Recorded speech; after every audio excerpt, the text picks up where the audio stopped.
There they go. Baby Grand from the rail, quick and on the early lead. Driller drives up to keep him company, followed by Juvie 2, far outside Slews the Boss, and You Don't Own Me. As they go under the line for the first time, Baby Grand shows the way. Tracking on the outside, Driller is second by 3. At the rail is You Don't Own Me, on the outside Slews the Boss, dropping out to trail Juvie 2. As they run to the half-mile marker, the opening quarter, a leisurely 23-1. To the backstretch they go, and from the rail, Baby Grand by a neck. Driller right there on the outside, second by 2.5. Slews the Boss in third. At the rail, You Don't Own Me. Trailer Juvie 2, about 6 off the lead. As they run to the 5/16 marker, from the inside, Baby Grand, from the outside, Driller, matching strides. Half, 47-1. They're midway on the turn. They'll pick up the tempo now, and Driller on the outside pops ahead in front. Baby Grand, there goes Slews the Boss, looping up 3 wide as they turn for home. 3 across, Baby Grand, Driller, but Slews the Boss is doing the better, and Slews the Boss has swept on by. Slews the Boss will win it in the clear by 2.5. Battle on for second. I think it's Baby Grand over Driller, Juvie 2, and You Don't Own Me.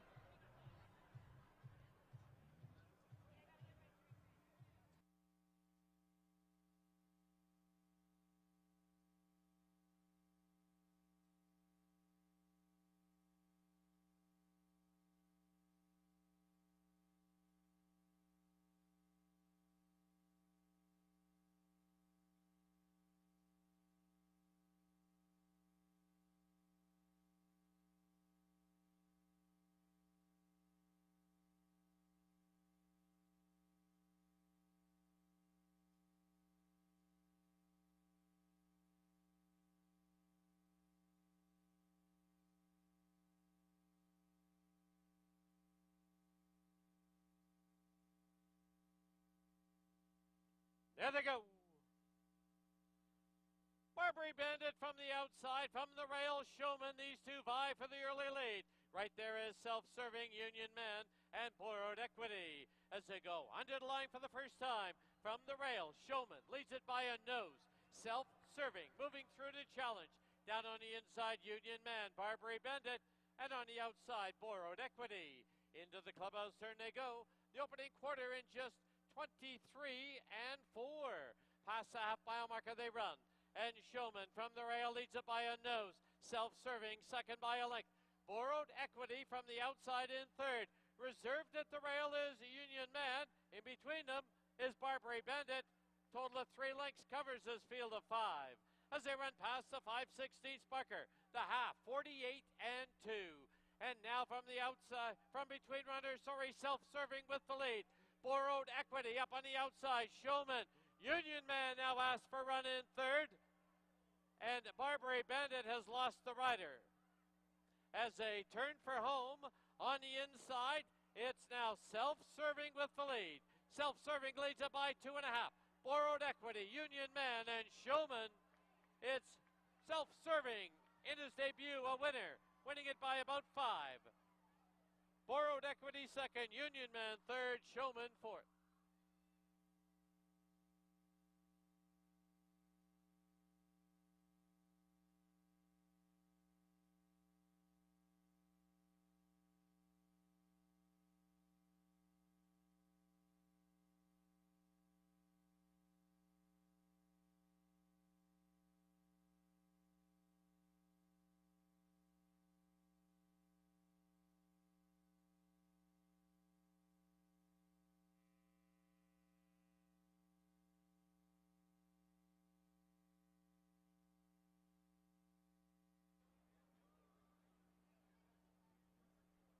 There they go. Eddie Who was off a step slow. A roller coaster ride zooms out for the early lead. Stormy Blue, though, right at the rail. Boitano gets away in third. Eddie Who, nearly trailer Prince Cairo. Rounding the turn, and it is Stormy Blue out there with a 1.5 length lead. A roller coaster ride, content to track in second. It's Eddie Who at the rail in third. Boitano and Prince Cairo. The opening quarter in 23-4. Through the stretch for the first time, and Stormy Blue still shows the way with a roller coaster ride. in close pursuit. At the rail, Eddie Who is third under a strong hold. Then on the outside now, there's Boitano. He's only about 2.5 off the lead. 3 back to Prince Cairo. Into the clubhouse turn they go. Stormy Blue continues to lead it. The half comes up in 47 and 2. Past the half-mile marker they run. And Stormy Blue to the backstretch with a 3/4 length lead. Up on the outside is Boitano. A roller coaster ride is now asked for a little more run in third. At the rail is Eddie Who and Prince Cairo. As they head towards the 5/16 marker, it's still Stormy Blue with the lead. 3/4 and 1:12 and 1. Stormy Blue. Then on the outside, it's Boitano. Now a roller coaster ride is given his cue. Eddie Who's at the rail and Prince Cairo. 1/8 of a mile from home, Stormy Blue confronted by a roller coaster ride. And down the lane they come. A roller coaster ride. Now sprints clear by 3. Stormy Blue, Boitano, and Eddie Who. A roller coaster ride wins it into clear by about 5. Stormy Blue second. It'll be Boitano third, Eddie Who, and Prince Cairo.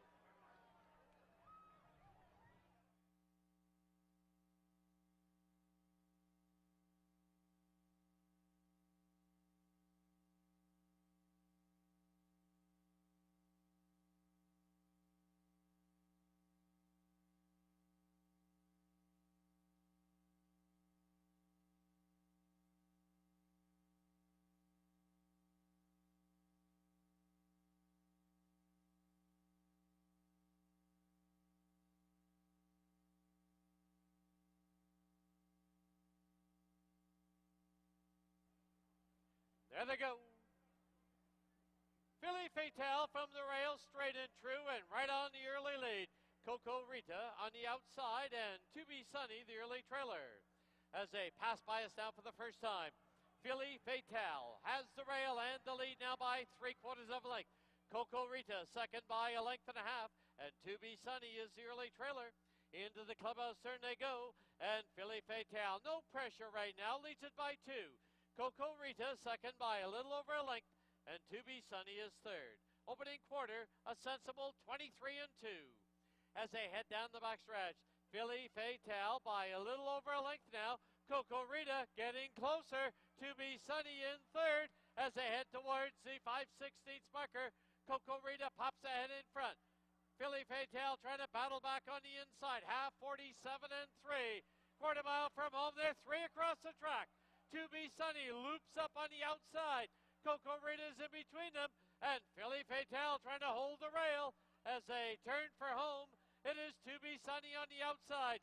Coco Rita and Philly Fatale, 3 of them still across the track.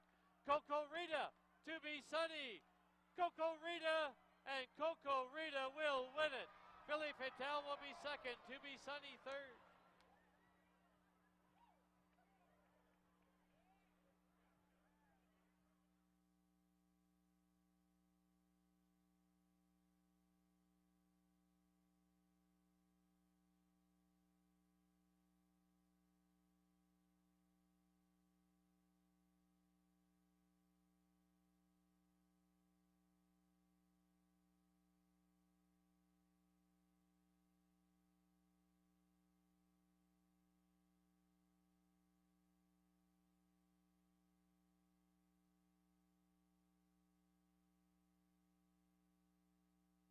They're at the post. There they go.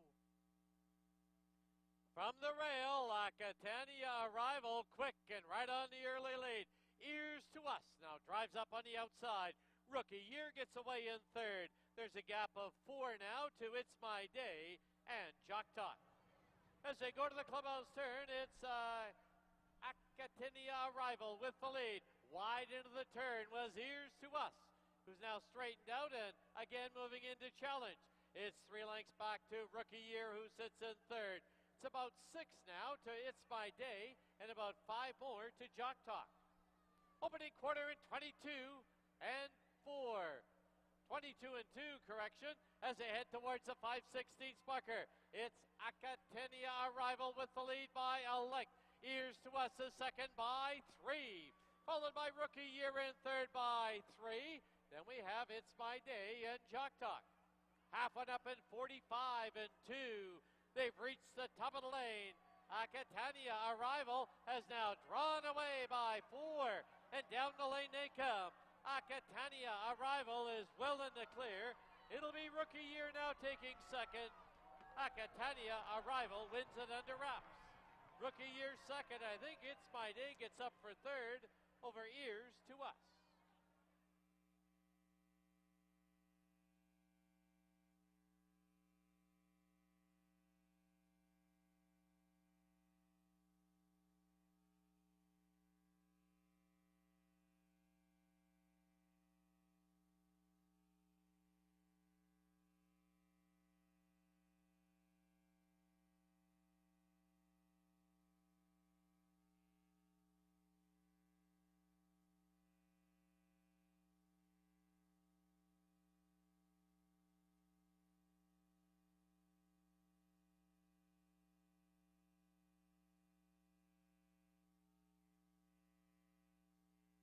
There they go.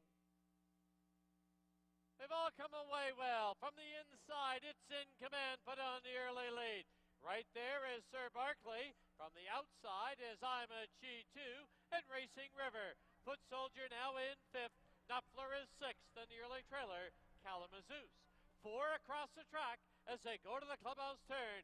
From the inside, It's In Command leads it over Sir Barkley. In between them now is I'm a Chi 2, and deep on the track is Racing River. Foot Soldier's got a good spot at the rail in fifth. Knopfler is sixth, following that same pattern. And 3 back is Kalamazoo's. They're midway on the backstretch, 3 furlongs to run. 22 flat was the opening panel.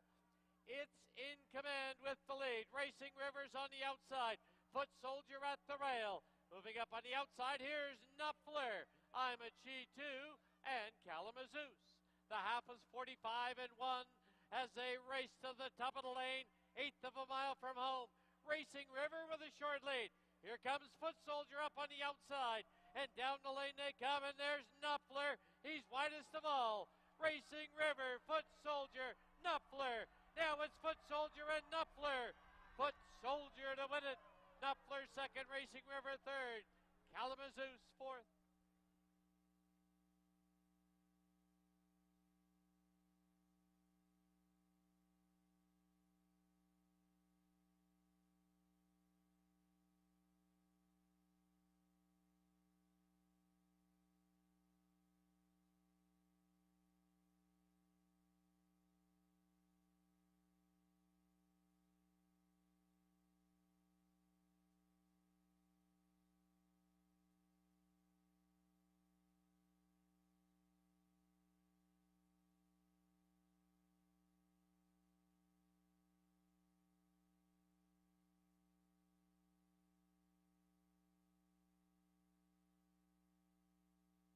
There they go.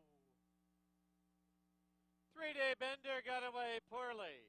From the outside, Milo's Command put right on the early lead. At the rail is Wellesley. Driving up on the outside, here's Santabello and B. Sparky as they go under the line.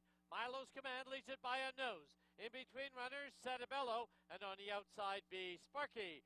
Wellesley found the fence in fourth, then Something Elusive on the outside in fifth. At the rail is Becca's Boy on the outside now. 3-Day Bender, and Dinero is the early trailer. As they head down the backstretch, opening quarter, a moderate 23 flat. And from the inside, Milo's Command. From the outside, Santabello. It's B. Sparky racing along in third. Wellesley's got a good spot at the rail in fourth. 3-Day Bender's worked his way into fifth. Something Elusive, Dinero, and Becca's Boy. Half 47 and 3/16 from home, and it's now on the inside. Milo's Command again by a head. Santabello, and now looping out for the drive. Here comes Wellesley, and down the lane they come. Santabello on the outside with a short lead. On the inside, Milo's Command, Wellesley, and Something Elusive. It is Santabello to win it. 3-way picture for second. Milo's Command, Something Elusive. And in between them, Wellesley, but Santabello wins it.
And a pleasant good afternoon, everyone. Welcome to the Saturday afternoon edition of Hastings Racing Live, presented by BC Racebook on Belmont Day. Yes. Track announcer Dan Chuk is being joined, as usual, by our paddock host and handicapper Mike Heads. We're going to preview all 7. We'll take a quick look at the Belmont, hopefully get you headed in the right direction. Well, clouds have come back. Yeah, we got a little weather change. Yeah, a little weather change, but how would you rate the track? I'd say still fast. No, good. It was sloppy this morning. It was sloppy.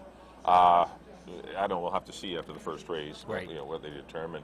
But we haven't had much rain. We've had a drizzle throughout the late morning and into the early afternoon. But yeah, we're going to see some moisture in the track today, and we'll see how they class it. But yeah, 7 races today, 2 stakes races, 3-year-old fillies on their way to the BC Oaks. They start their trek in the Emerald Downs, I believe it is, and then the River Rock Casino for the boys as they start their journey to the BC Derby, headed by Legacy Square, last season's 2-year-old champ, and Air Force, of course, the filly champ. To be the champ, you got to beat the champ. Yep, and they're both in action today. So 7 good races, 2 stakes races. Belmont Stakes got a little break between a couple of the races. Right, races 4 and 5. We're going to take a break and see how it all plays out. All right, Michael, let's start with the opener. Field of 5. Winners. Let's get exactly. Come on, 6.5 furlongs. First half of the double exactor try. For me, I think it's got to be the 2 No People takes the class drop. I think Dino's got this horse well spotted. Yeah, definitely taking a little edge here. I just finished running second for the 8 on 3, and down here for 4,000 on 3. Where are you going to go in here? Jeez, like No People has to win. I would think. If he doesn't win or she doesn't win, then the 1 horse Anami, who battled on the pace with. I think it was Valerie Valesky. No, there's another one in there that maybe Sky Factor went with last time. Yeah, it was Sky Factor, and just really livened things up for Lizzie's girl, who went and won off easy. But No People is just wow. It just looks like a good trip. Looks like there's going to be more pace in here again. She's an off-the-pace filly that can win. She's just got a little better numbers in class than these horses. But unfortunately, you're going to get a dreadful price. You are. You're going to get 3 to 5 or less, and but she will likely win, and so maybe play a daily double off of her and exact her a try. But I went 2, 1, and 3. I went 2, 1, and 4. So in the opener, we agree on the 2 No People. On to race 3 now, field of 5. They're going to go 6.5, exactor, try, pick 5 wagering, no carryover on the pick 5.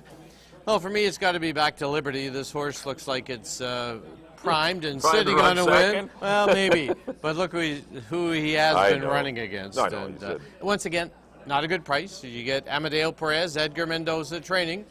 And if you want to take a shot, you got to take a shot somewhere else. Yeah, I took a small, well, not a big shot. I mean, Magic Road's going to be the second choice. I mean, Back to Liberty is the horse to beat. But once again, you see these horses run second, and he's continuing to run second. Some always seems to beat him. I just don't, I'm like, it's hard to pick against him. But if there's a race that, maybe try and beat a favorite, it might be this one. I'm going to try the 2 Magic Road.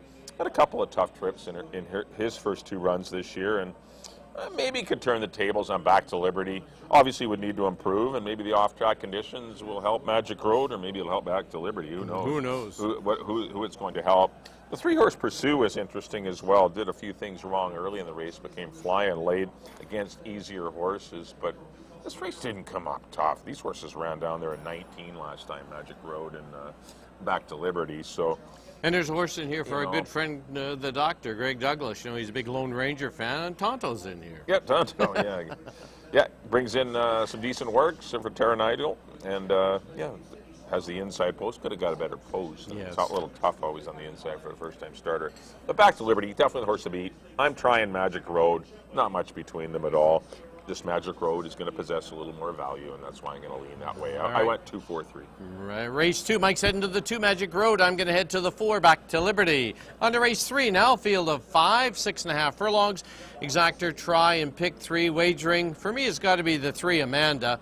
Love Above and Beyond 9 to 5, but she is a 3-year-old tackling older. Yeah, no, there was nothing between Kay's Kitchen and Amanda last time. They were dead heated, so I don't think those 2 are very far apart.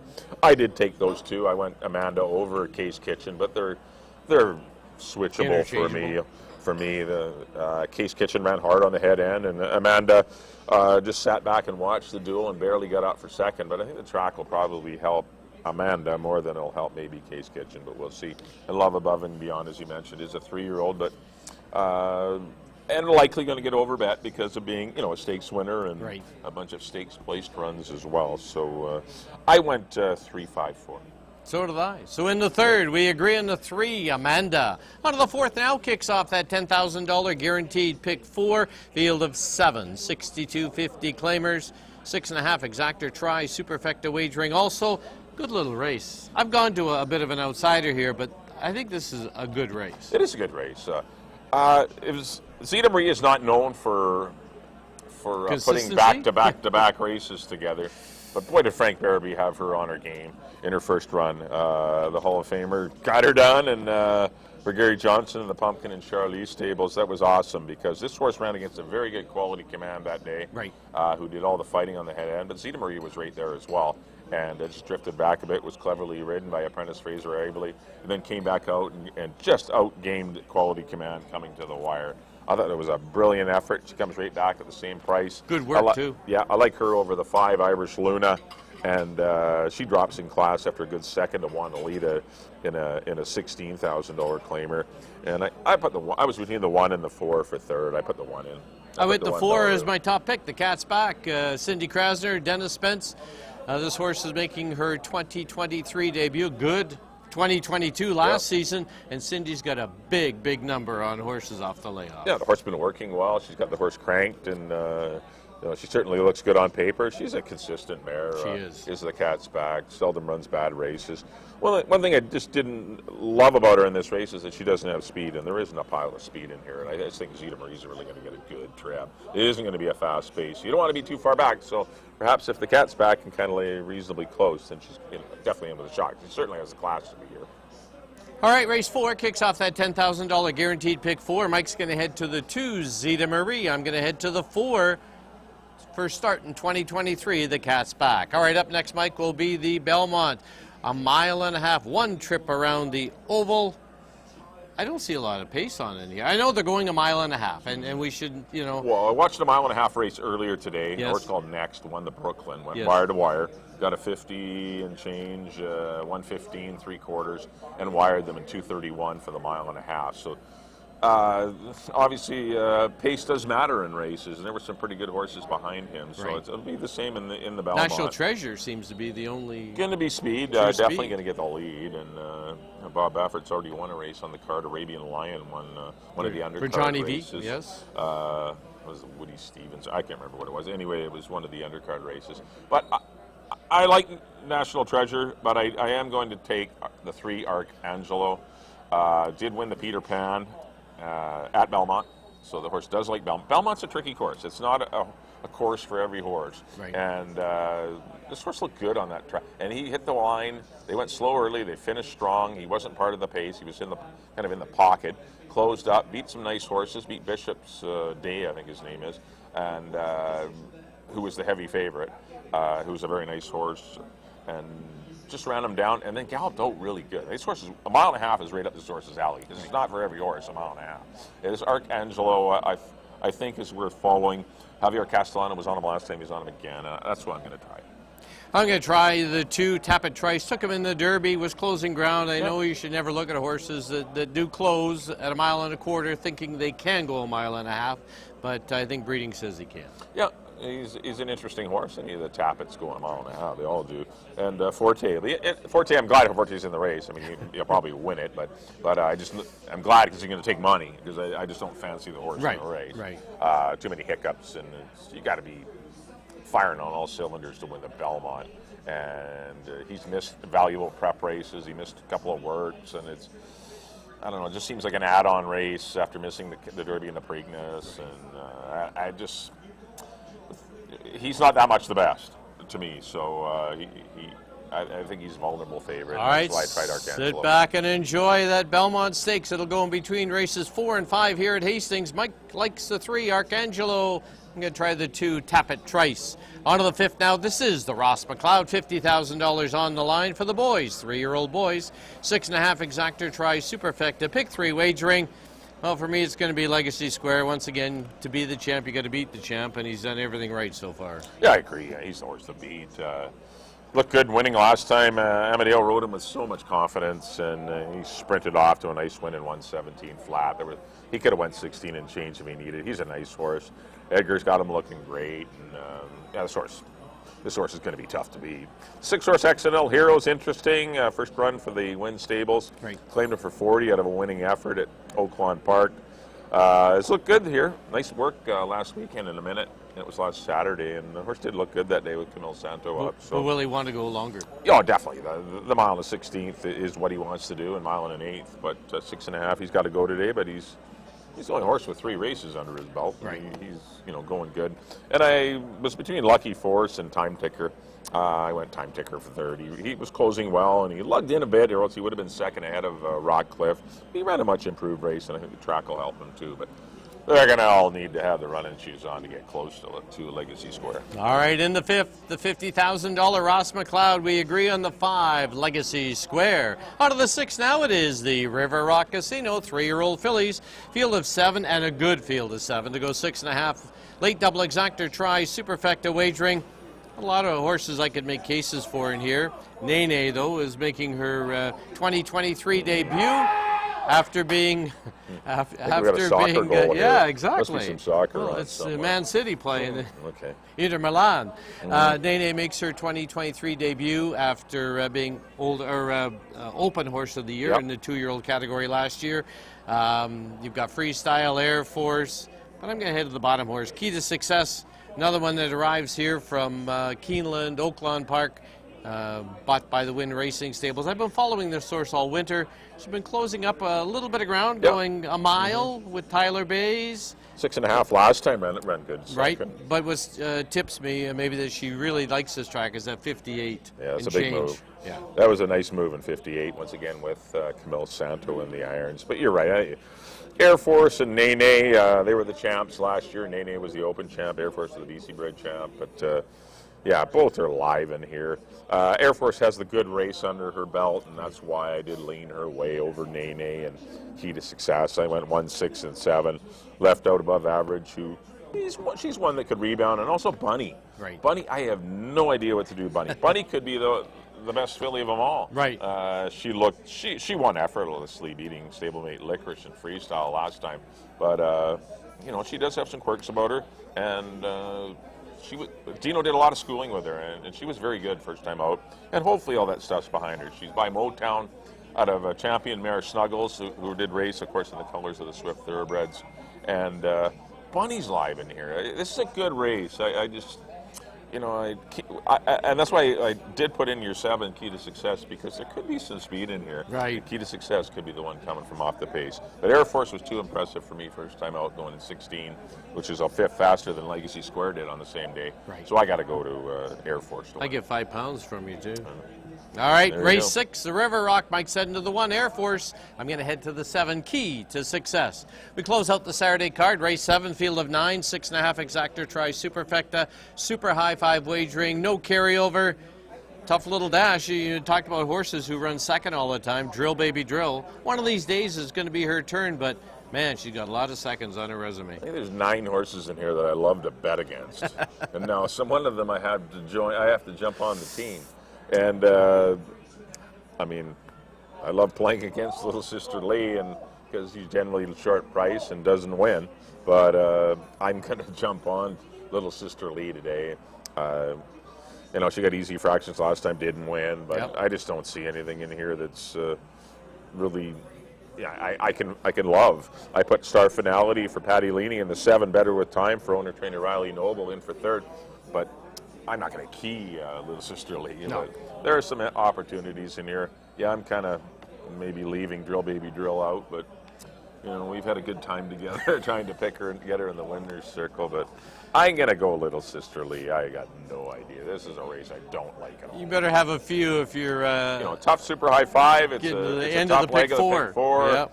It's it's a good betting race though, but it was hard to for me personally to pinpoint one. I'm going to head to the 3-star Finality. Finally gets a little bit easier class relief in here for Patty Laney. Kieran Kellewan to ride. Was setting the pace last time in 22 and change, and if they could just gear it down a bit, might be able to go all the way. Yeah, she just didn't. I know she's dropping in class, but just wish she would have shown a little more. But she had a long winter. Maybe she's tired. I don't know. Maybe. She's hasn't parlayed that winter fitness into big performances. Not here at yet. Hastings. No. But, all right, race 7. Mike's going to head to the 5. Little Sister Lee. I'm going to head to the 3-star Finality. That'll wrap up the Saturday afternoon edition of Hastings Racing Live, presented by BC Racebook. Don't forget live racing here tomorrow. First race will be 2 p.m. and then we'll get ahead of ourselves a little bit next Sunday. Father's Day. Lots of activities going on. Father's Day tomorrow, but no. I did say it last week. I think. Just like I said, the Emerald Downs was this week too. That's okay. I don't know. I give the Emerald Downs a lot of plugs. I know the Emerald Downs was already run that was run last week, but yes, it was Ross McLeod and the River Rock. And the River Rock, yeah. From our founder. I couldn't get it right. From our founder. Yeah, our man Ross McLeod. We That's missed him right. so much. Yeah. Great Canadian was such an awesome partner with Ross McLeod at the helm. He just loved horses, owned a bunch of them. Great to see a race name in his honor today. Well, we should note that that pick 4 next Sunday, a week tomorrow on Father's Day, $25,000 going to be guaranteed. Oh, good. That'll be cool. Yep. All right, as we leave you, here's a complete look at our selections for today's card. Till tomorrow, good luck, everyone. Have a good day.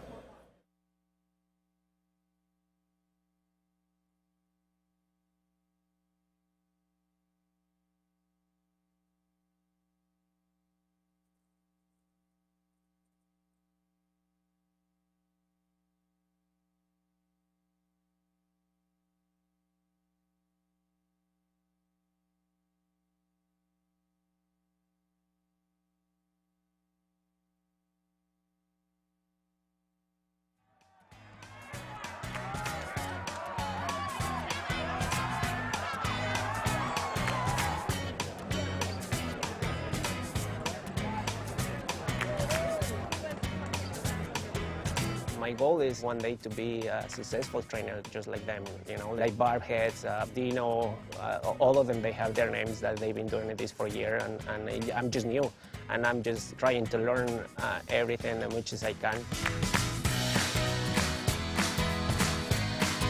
Nobody in my family rides horses. Actually, me and my brother, younger brother, we started riding horses in Mexico City when I was 9 years old. I wanted to be a lawyer in Mexico, but I prefer the horses instead of being in school. Well, I think it's very important to ride your own horses because you get to feel them more than a trainer that is just watching them.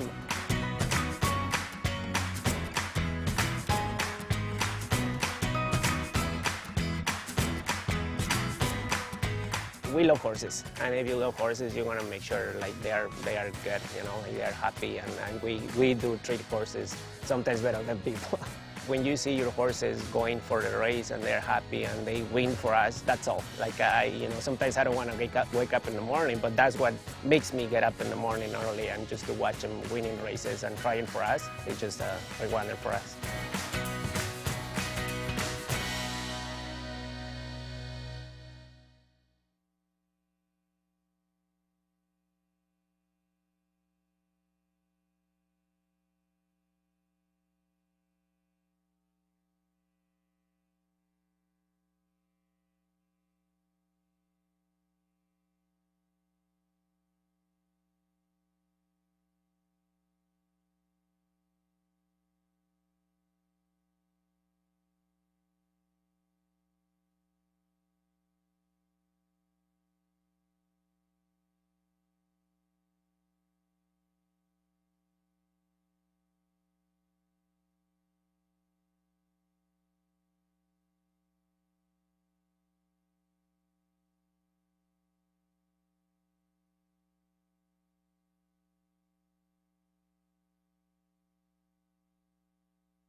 Pleasant good afternoon, everyone, and welcome to Hastings. Track condition at present is listed as track sloppy. Special welcome to everyone joining us for this Saturday card. Now please turn to your official programs for this afternoon's corrections and changes. Race 1, no changes. In the second, number 3, Pursue, 1 pound over. Number 4, Back to Liberty, 3 pounds over. Correct the purse on race 2 to $16,000. In the third, number 4, Love Above and Beyond, is 7 pounds over. Race 3 kicks off the first of 2 pick 3s. In the fourth, this race kicks off our $10,000 guarantee to pick 4. Number 3, Queen of Love, is 2 pounds over. In between races 4 and 5, we will present the 155th running of the Belmont Stakes from Belmont in New York. Field of 9, currently no changes. In the fifth, this is the $50,000 Ross McLeod. Number 3, Time Ticker, 5 over. Number 6, Accidental Hero, 2 pounds over. Now please turn to the sixth. Race 6, the $50,000 River Rock Casino. Number 3, Above Average, is 5 over. Number 5, Bunny, 4 over. Number 6, Nene, 3 over. And now please turn to the seventh. Race 7, Super High 5 Wagering. There is no carryover. Number 3, Star Finality, 3 over. Number 5, Little Sister Lee, 3 over. Number 7, Better With Time, 3 pounds over. Those are all the changes and corrections to the present time. At this time, just a reminder, please make your wagers as early as possible. At this time, Hastings would like to welcome the following groups joining us for this Saturday card. They include West End Pharmacy Group, Color Time Printing Group, Cindy Ruan Group, the Punters Club. Birthday greetings go out to Janine Halstad. Happy 27th birthday to Craig. Happy birthday to Martin Shermerly. Happy birthday to Tracy Herr. Birthday greetings go out to Kyle Anderson. Special welcome to JG's Derbyers. And happy birthday to Jay Lang. Don't forget, live racing continues here tomorrow. First race tomorrow is 2 p.m. Can't make it to the track? Stop by the red HPI tent located on the tarmac opposite the winner's enclosure. Sign up for an HPI account. And don't forget, 1 week tomorrow is Father's Day. Come and treat Dad to a day at the races. For more information, see your program. Thank you for your attention and good luck.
right, welcome to the paddock here at Hastings. It's time for our first on a 7-race program on a overcast Saturday afternoon here in Vancouver. We had quite a bit of rain over the past 24 hours.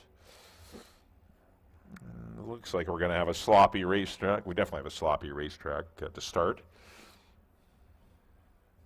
Times were good this morning, though, for morning workouts.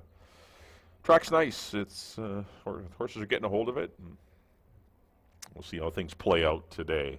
I'm your paddock host, Mike Heads, and try and get you to make some winning investments today. Pick 5 starts in race number 2, no carryover. Super High 5 will be in the 7th and final. Belmont Stakes between races 4 and 5 here. Great card at Belmont. Lots of nice stakes races, graded stakes. A lot of grade 1s at Belmont Park today.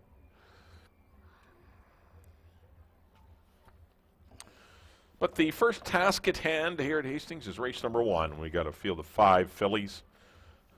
Non-winners of 3 lifetime. $4,000 up to $5,000 claimers.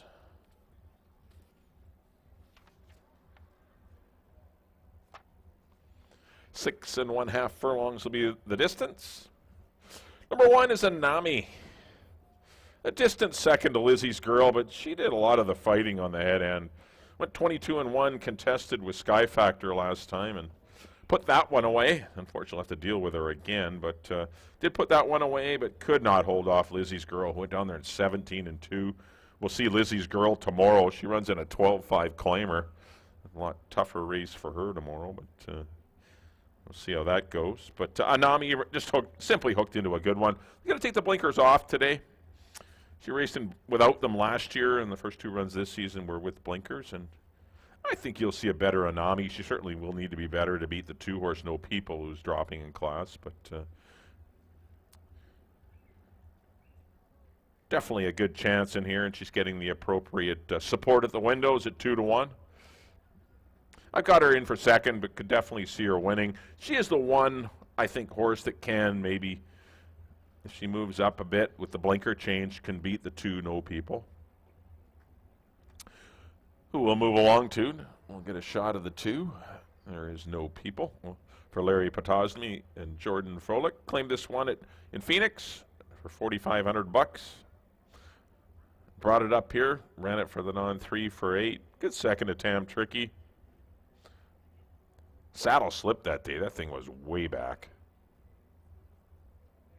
But this is a lot easier assignment. Going to be speed. She's going to get the perfect trip. I like her to win it. 7-5 on No People for Dino, who's leading the pack right now.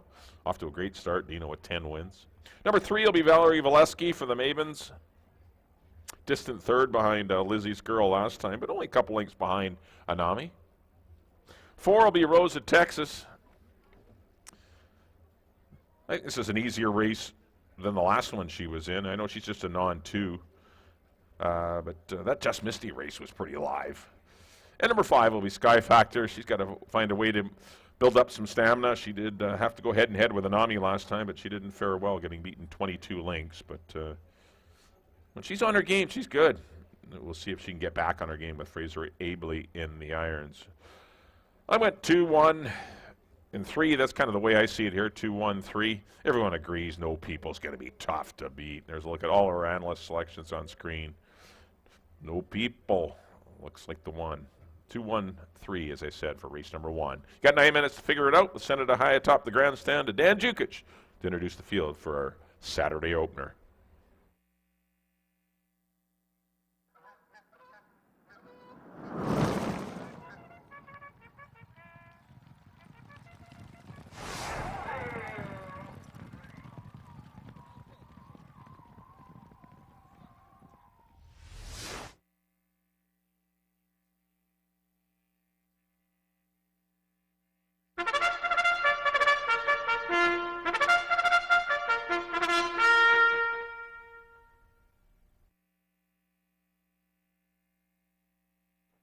The horses on the track at Hastings for the open air field of 5. They're going to go 6 1/2 furlongs.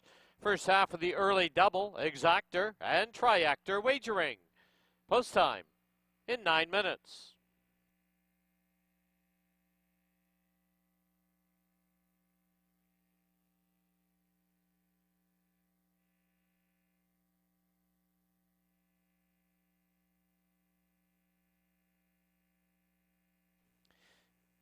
Here's the field. Number 1, Anami, owned by the Kenmore Farms, Maureen Goss and Adrian Tremblay. Amadeo Perez riding.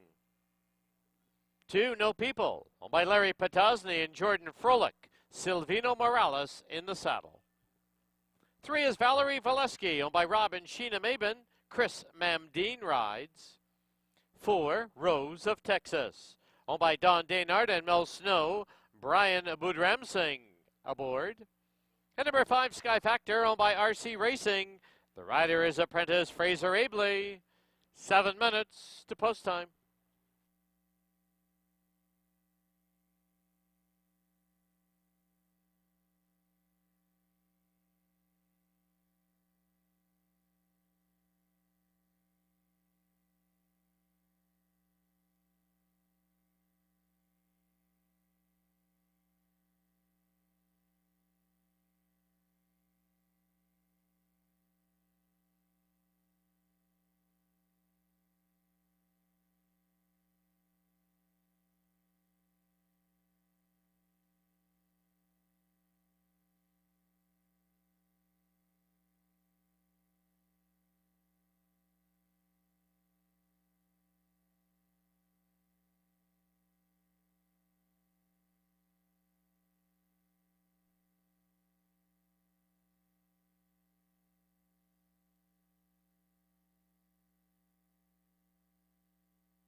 Under 5 minutes to post time at Hastings.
Key West Ford reminds you there are just 2 minutes left to place your wagers at Hastings.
Under a minute to post time at Hastings, less than a minute.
The horses have reached the starting gate.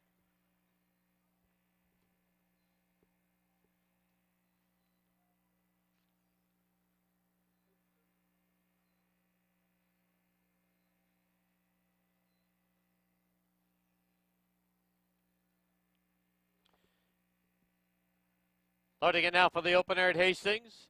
First one up without the rider will be Rose of Texas.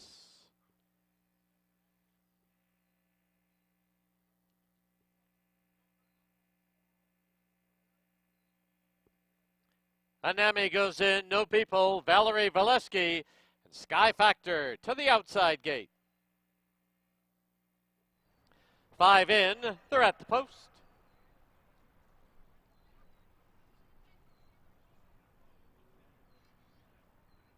There they go. Valerie Valesky and Sky Factor down on the inside. We have Anami in between them now. There's no people. And about 5 lengths back, Rose of Texas. Under the line for the first time, Valerie Valesky from between runners with a short lead. No people trying to hold the rail. Up on the outside now is Sky Factor as they go to the clubhouse turn. 2.5 lengths back is Anami and about 3 to Rose of Texas. As they run past a half-mile marker, the opening quarter, 22 and 3. To the backstretch they go, and it is Valerie Valesky by a length and a half. No people, the favorite, second by a length and a quarter. Racing along in third, it's Anami, Sky Factor, 3 back, Rose of Texas. As they march towards the quarter-mile pole, the half went up in 46 and 1, and it is still Valerie Valesky with the lead. Anami now takes second on the outside. It is no people in third. 5 lengths further back now as they get set to turn for home is Rose of Texas. As they turn for home, they're all chasing now Valerie Valesky. Anami drives up the inside. It's no people on the outside. Anami, no people. Valerie Valesky. Anami will prevail. No people second. Valerie Valesky, Rose of Texas, and Sky Factor.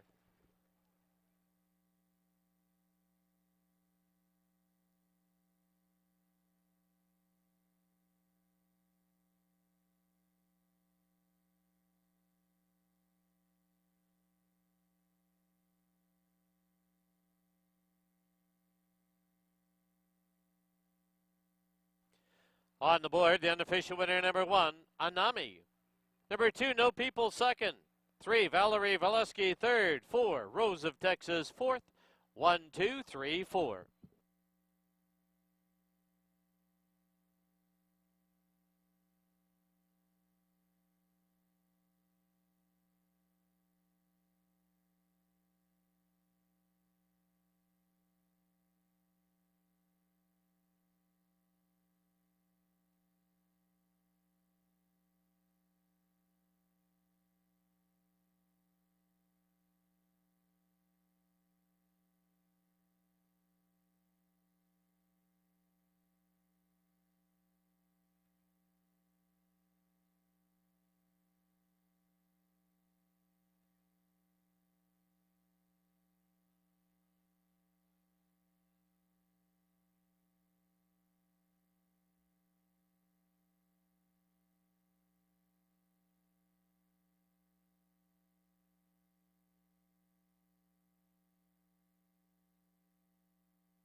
In the winner's enclosure, the winner of the opener, number 1, Anami.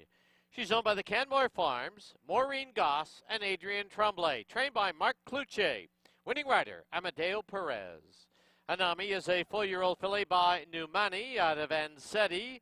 Bred in BC by Ole Nielsen.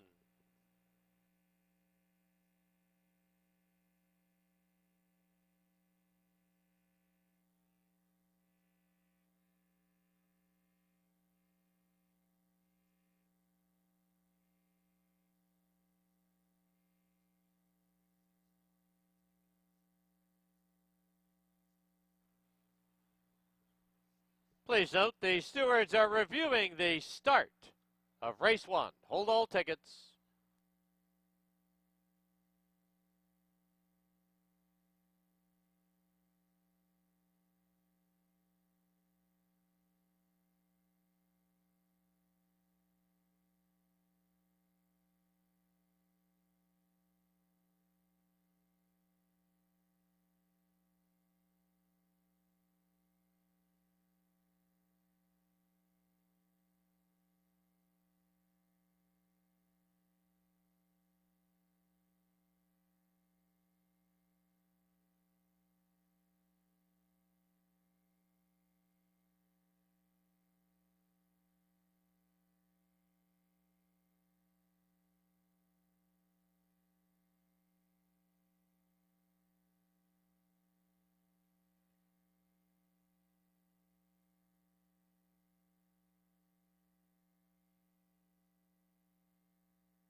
Please note the review is completed with no change. 1, 2, 3, 4 as posted.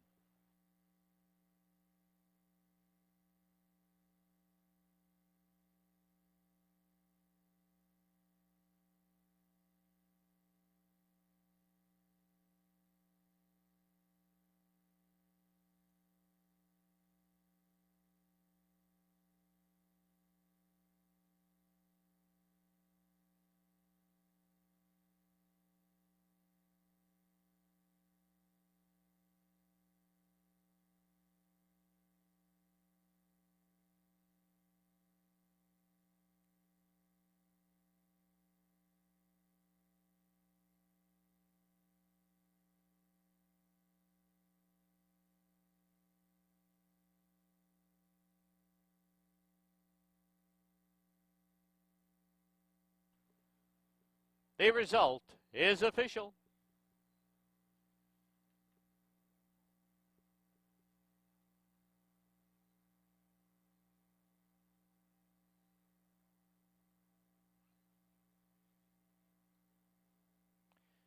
$2 exacta returned $9.20. $2 try was $24.30.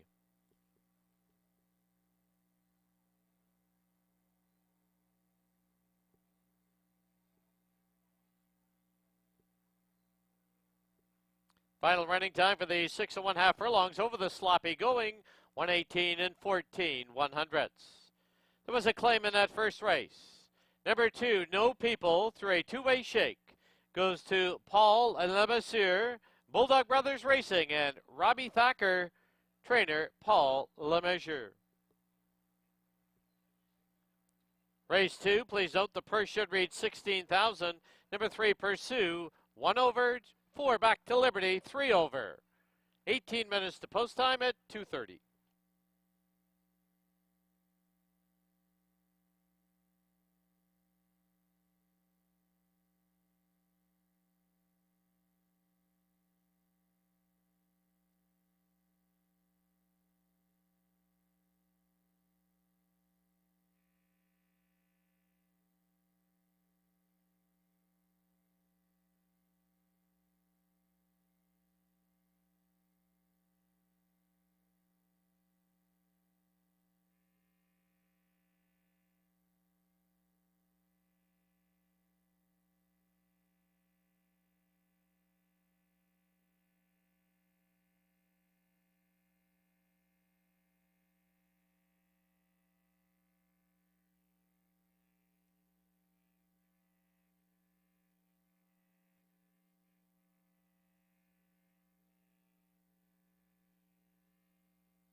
right, we're back here in the paddock. Time for race number 2 here at Hastings. Second race is for maidens, $25,000 claiming price. Some are in for the 32. Being BC breds, they're going 6.5 furlongs. We're kicking off the pick 5 here on races 2 through 6. No carryover. Should be a good pot, though. They've been pretty good money in their first race, so there's action at the windows today. That's good. So should see a pretty nice little pick 5 pool today on Belmont Day. Well, good run from Anami in race number 1 for Mark Cloutier, and the owners, Canmore Farms, Maureen Goss, and Adrian Tremblay. Congratulations to rider Amadeo Perez. Anami wins race number 1. There's the one. This is Tonto. Firster for the Freedom Farms, Wayne Oliver, D&E Racing, and More Rewards Syndicate. Tara Nigel trains. Good work in 123 and 1 out of the gate. This one will debut in blinkers, hind bandages. Silvina Morales will ride. Good looking guy.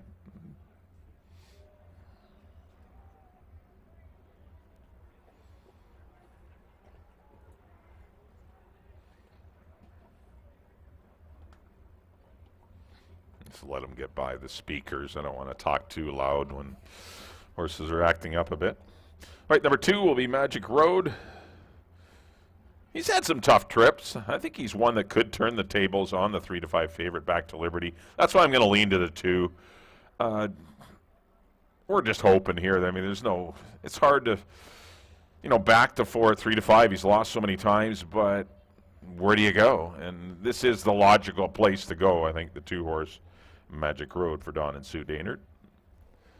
Good to see them here today. 3 is Pursue. This one's interesting, too. This one did some things wrong early in the race, but come flying late, closed with good energy in that race. Looks good here in the paddock. If he does things right at the beginning of the race, this hiking class, it's not that big a hiking class for him. He could be a factor, 8-1, and the barn's been screaming hot.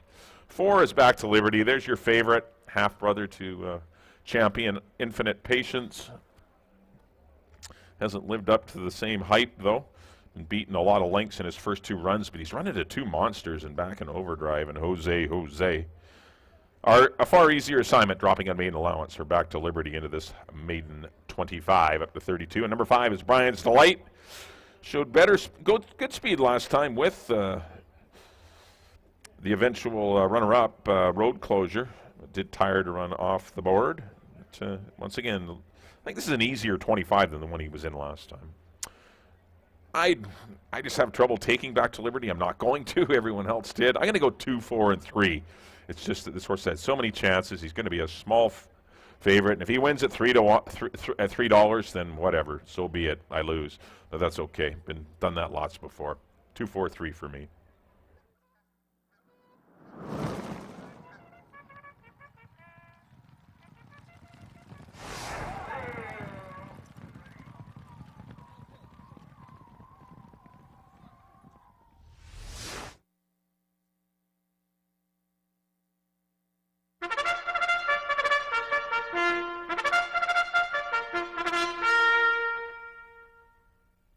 The horses on the track at Hastings, race number 2, field of 5. They're going to go 6.5 furlongs. Exactor, Triactor, and pick 5. Wagering, no carryover in the pick 5. Post time in 8 minutes.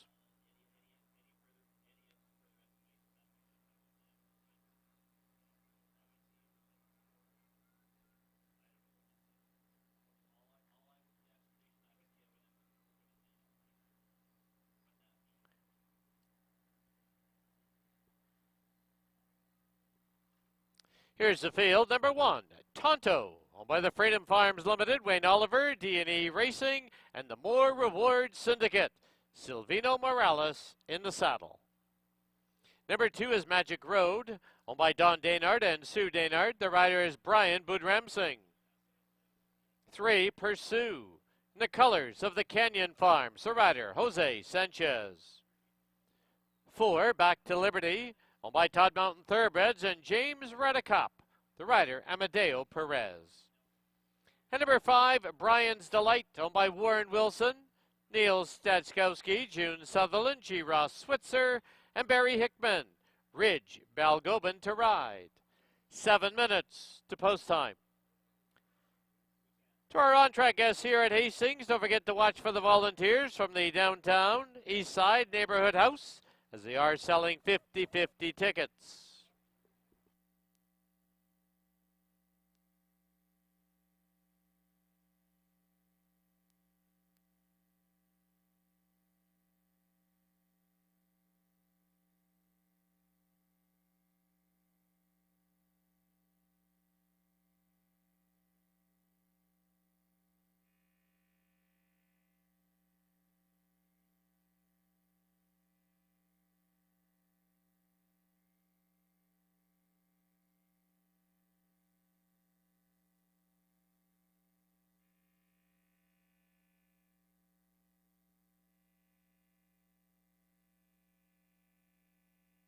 Your attention, please, for a late scratch further on in today's card. Please turn to the 7th race. In the 7th, by order of the stewards, scratch number 4, best one yet. That's from race 7. Scratch the 4, best one yet. If you have pre-purchased any tickets with number 4, best one yet on it, you will receive a refund on Win Play Show Exactor, Triactor, Superfecta, and Super High Five wagering.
Key West Ford reminds you there are just 2 minutes left to place your wagers at Hastings.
Under a minute to post time at Hastings, less than a minute.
Your attention, please, for a late scratch now in this second race by order of the stewards. Scratch number 3, Pursue. Scratch the 3, Pursue, from this second race. All win, play, show, exactor, and triactor tickets will be refunded. If you have a multi-leg ticket, the pick 5 with number 3, Pursue, you are able to go back for an exchange, or you'll get the board favorite at off time. If you had the winner of the first race, number 1, Anami, to 3, Pursue on your daily double tickets, you will receive a consolation daily double.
Once again, race 2, late scratch of the 3. Pursue. All win, play, show, exactor, triactor tickets are refunded.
The horses have reached the starting gate.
Your attention, please, for a late scratch in this second race. By order of the steward, scratch number 5, Brian's Delight.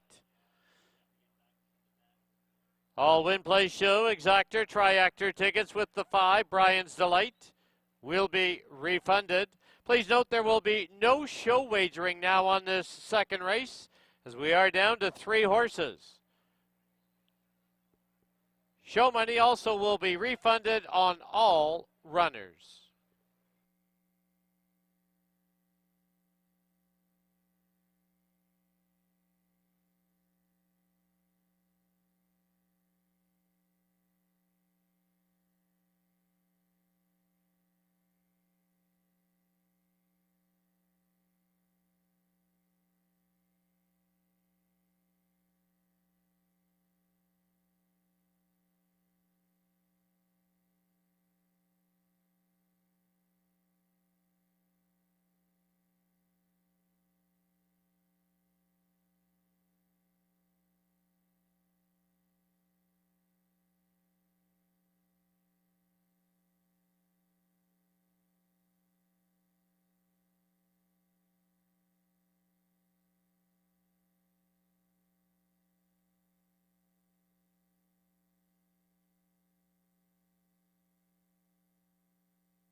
Once again, in race 2, scratch the 3 and the 5. Please note all show wagers will be refunded.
Loading it now for the second at Hastings.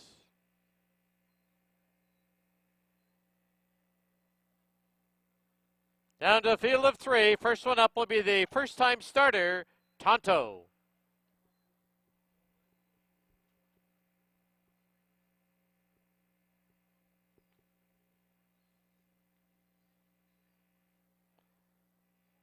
Magic Road, the next one up, and back to Liberty.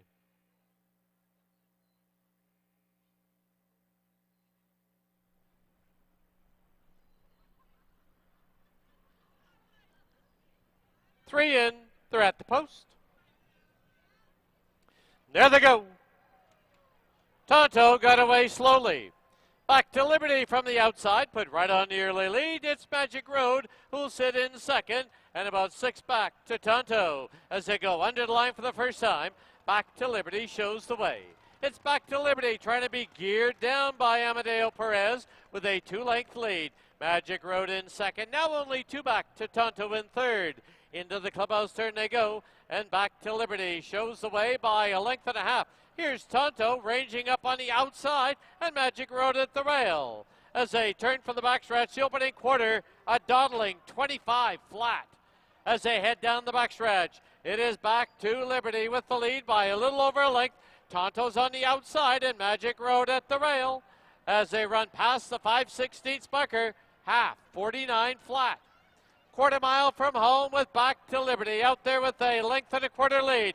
Magic Road second by 3 and Tonto in third as they get set to turn for home. It is Back to Liberty with the lead. Magic Road trying to inch up on the outside and down the lane they come. Back to Liberty leads it now by 2.5. It's Back to Liberty by 3. Magic Road second. Back to Liberty will score. Magic Road second. Tonto checks in third.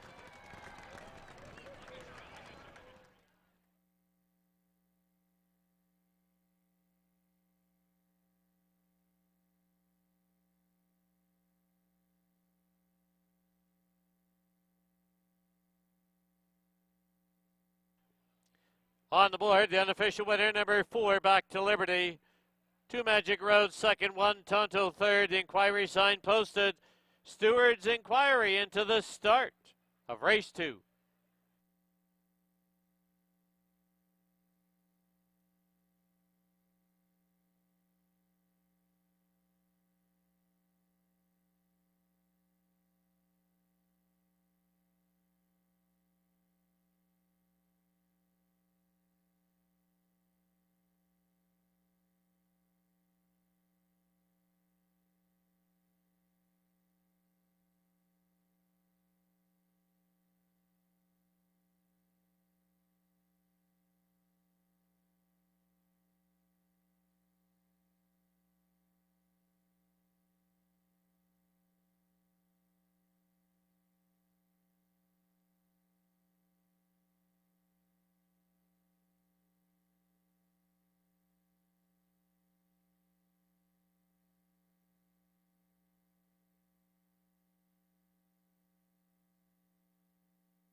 Please note the stewards review has been concluded. Number 1, Tonto, received a fair start but did well at the break.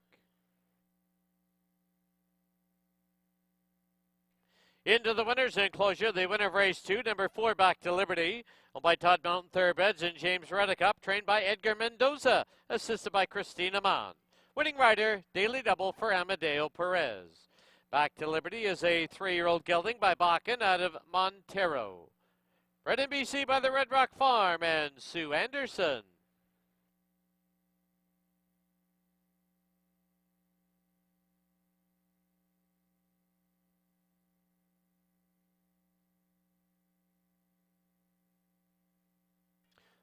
Once again, just a reminder, there was 2 late scratches in that second race.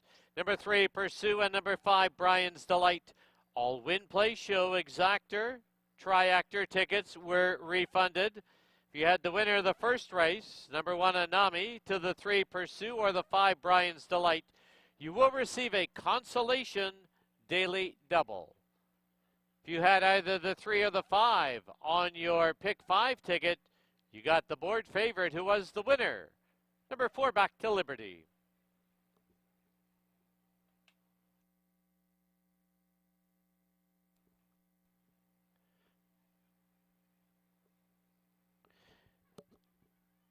The 4-2 exacta was $3.60. 4-2-1 try was $4.20. The double of 1 and 4 returned $6.60.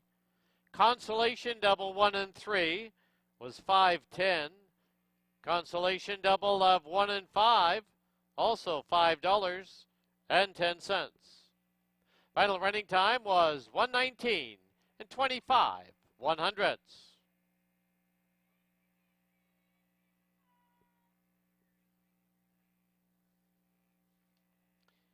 In the third, number 4, Love Above and Beyond, 7 pounds over. Post time, 19 minutes away at 3:10.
All right, paddock time for race number 3 here at Hastings. Got a field of 5, fillies and mares. $16,000 claimers, up to 20, up to 30 actually. Going to race 6.5 furlongs. They've all not won 3 races lifetime. Pick 3 wagering. Your first pick 3 is here on races 3, 4, and 5. We also have exactor, triactor, as well as your win, place, show bets if you want to keep her simple.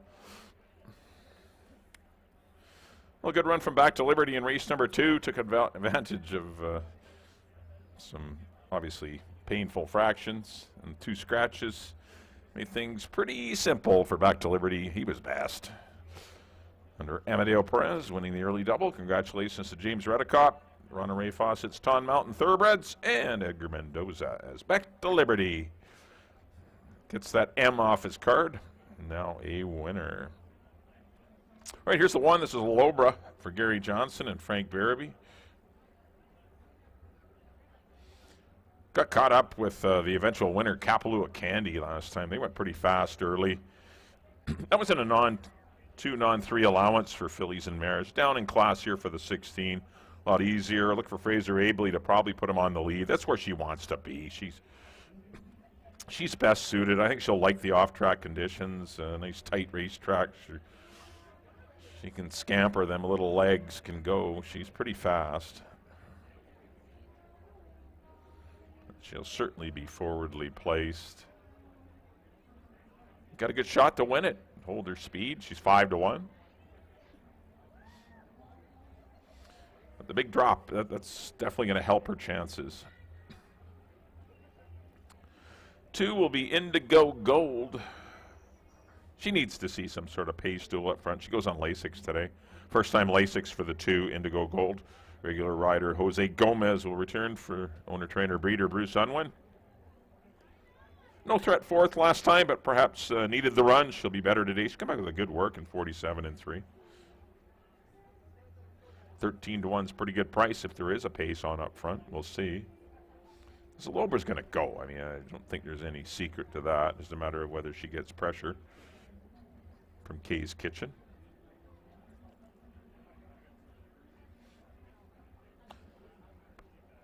3 will be Amanda. Dead heated for 2nd with Kay's Kitchen last time. She doesn't have the kind of speed that a Lobra has or Kay's Kitchen, so she's definitely going to be in behind horses. 2-time winner last year.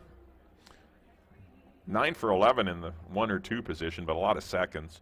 7 seconds throughout her career and two victories. Silvina Morales rides her very well. I'm sure you'll have her tucked in behind the speed and hugging the rail. It's a place to be. Definitely Anami liked it on the inside, and so did Back to Liberty. Mind you, Back to Liberty was miles the best. But Amanda's in with a good chance. She's 4-1. Next up is the 4. This is Love Above and Beyond. This is a 3-year-old filly taking on Older. Be careful. She's, I don't know, for my money, not the greatest 4-5 shot, but I think her stablemate, Kay's Kitchen, might be better, although Amadeo Perez ends up on this one.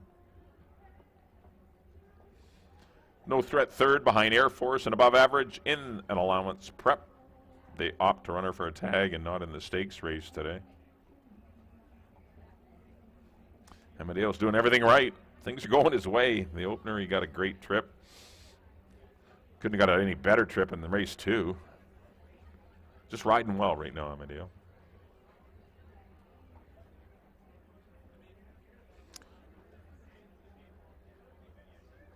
Number 5 will be Kay's Kitchen.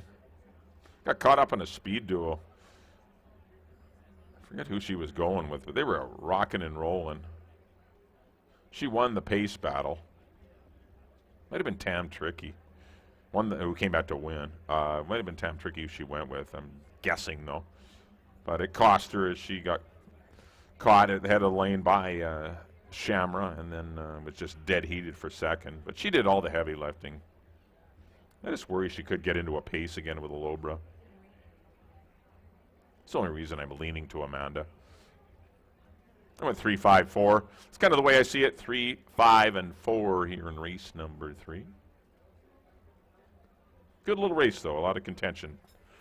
good contentious race, top to bottom.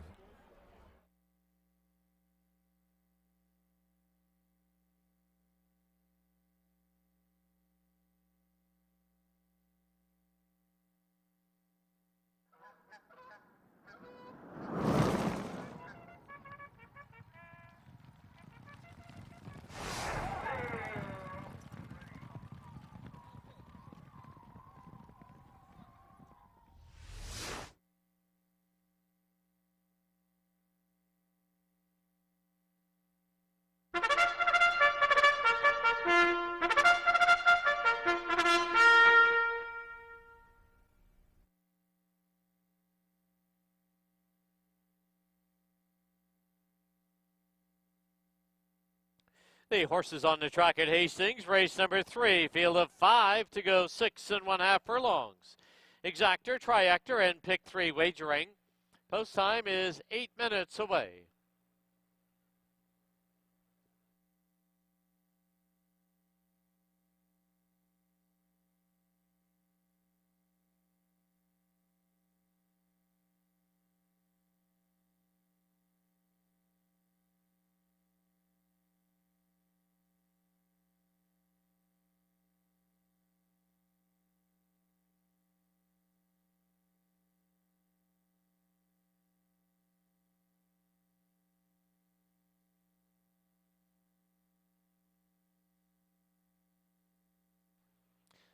On parade number 1, Alobra, owned by Gary Johnson, the rider's apprentice, Fraser Abley.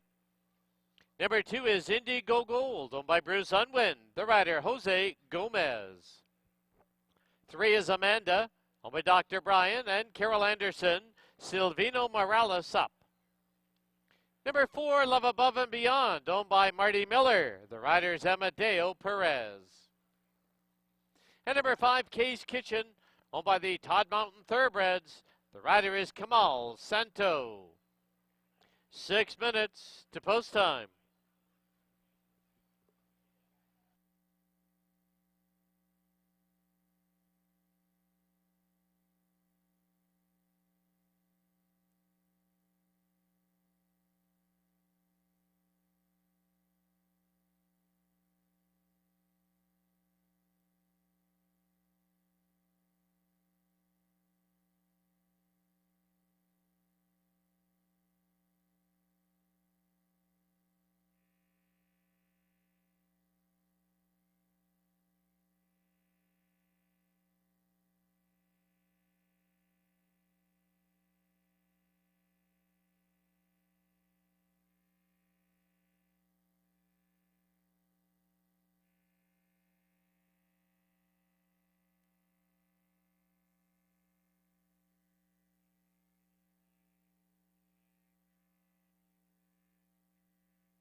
Key West Ford reminds you there are just 2 minutes left to place your wagers at Hastings.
The horses are approaching the starting gate.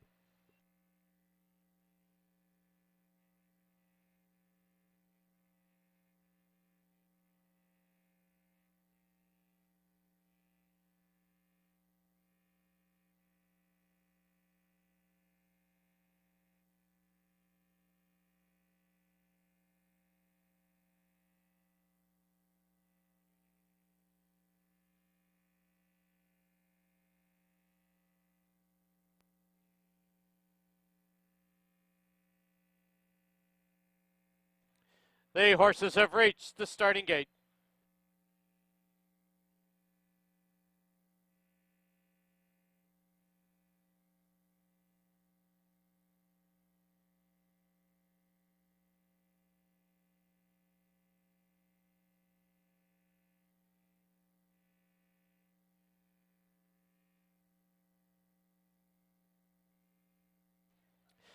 Loading it now for the third at Hastings.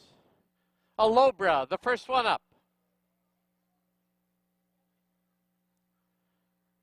Next one up is Indy Go Gold.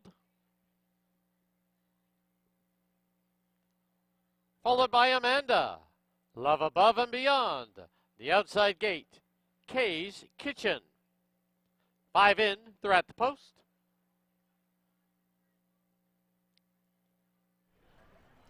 There they go. Amanda, and on the outside, Love Above and Beyond. Now Alobra drives up the inside. From the far outside, here's Kay's Kitchen. Indigo Gold is the early trailer. Under the line, Alobra has the lead, and now clears by 2.5. Love Above and Beyond is scrubbed on in second. Length and a half back, Kay's Kitchen in third. Amanda saves ground at the rail, and Indigo Gold is the trailer. The opening quarter, 22-3. Past the half mile marker they run. And it's Alobra to the backstretch with a length and a half lead. Love Above and Beyond in second. Kay's Kitchen third. Amanda saving ground at the rail. Indigo Gold the trailer, 5 off the lead. as they run to the 5/16 marker. The half, 46-1. Love Above and Beyond from the outside. From the rail, it's Alobra. Amanda in third, followed by Kay's Kitchen and Indigo Gold as they get set to turn for home. A Love Above and Beyond with the lead. And down the lane they come. Love Above and Beyond leads it by a length and a half. Alobra second. On the outside is Amanda, and Indigo Gold splits runners. It's Love Above and Beyond in front. Love Above and Beyond to win it. Indigo Gold second. Amanda third. Alobra and Kay's Kitchen.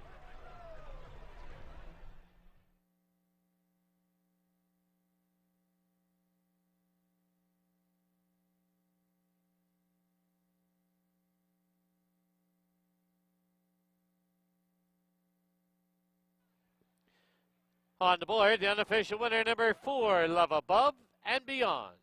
There is a photo for second. Hold all tickets.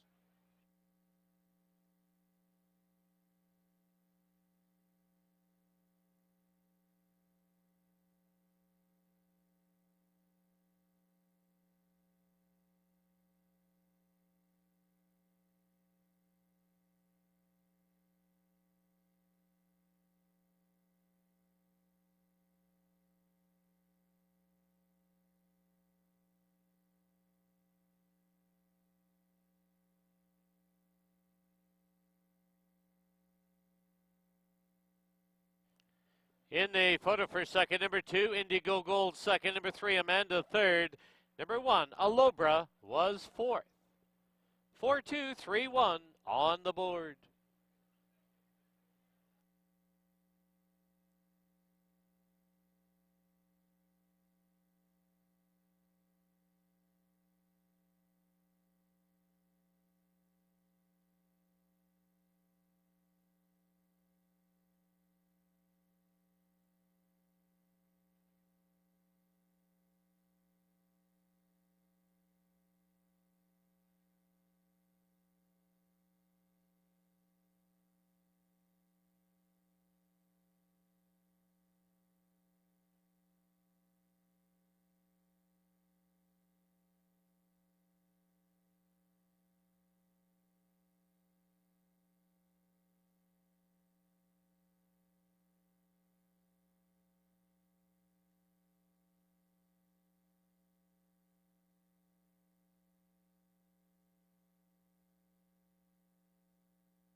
Into the winner's enclosure, the winner of the third, number 4, Love Above and Beyond.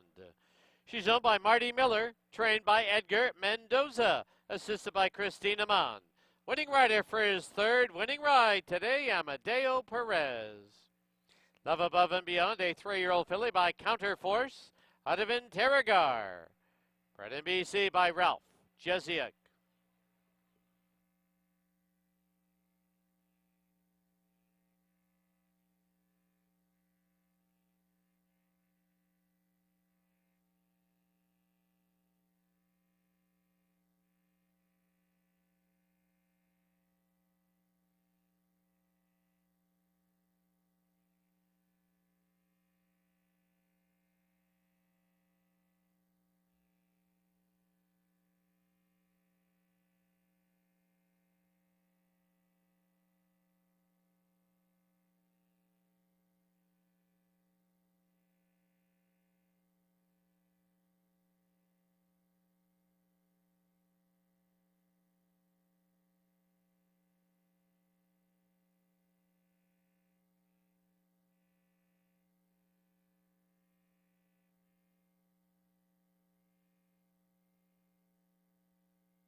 The result is official.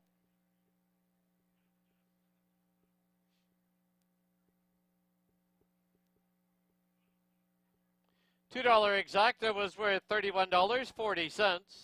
$2 try was $65.70.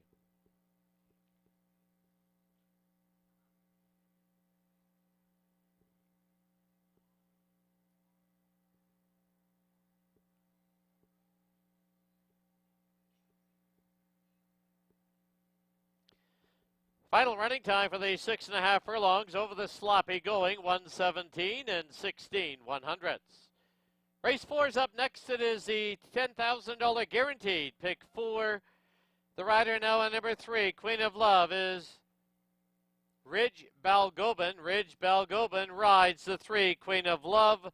And we go back to program weight, 116 pounds. Post time 19 minutes away at 3:38.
Okay, we're back here in the paddock. Time for race number 4 here at Hastings. Got a field of 7, pardon me.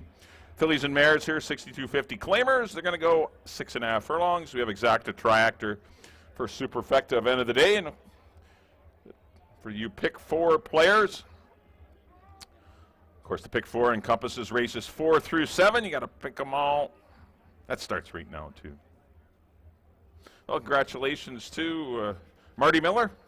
Edgar Mendoza with a training double. Amadeo Perez has won them all so far. Another easy win, and aboard Love Above and Beyond was afforded some pretty easy fractions and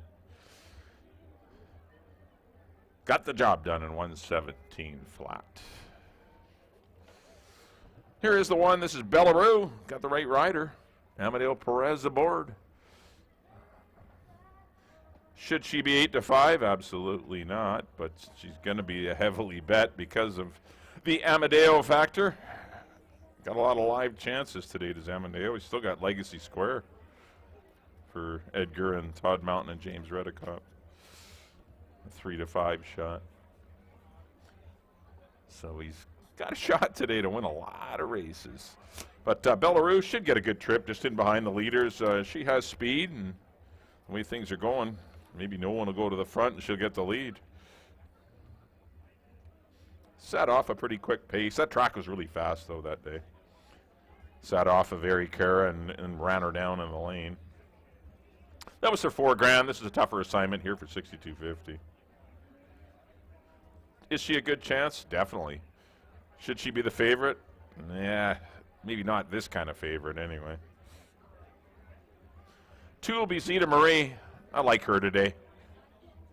That was a big win over Quality Command and Artistic Jeweler. Those 2 horses are way better horses than these that she beat. I gotta love her chances today, as long as she handles the off-track conditions. Fraser Abley ends up on the 5 Irish Luna, but picks up Antonio Reyes. He's off to a slowish start, but you get winning races quickly. We'll see if he can win with Zeta Marie, who is as live as you're going to get. See if he can boot this one home. Good price at 11-1. Wow.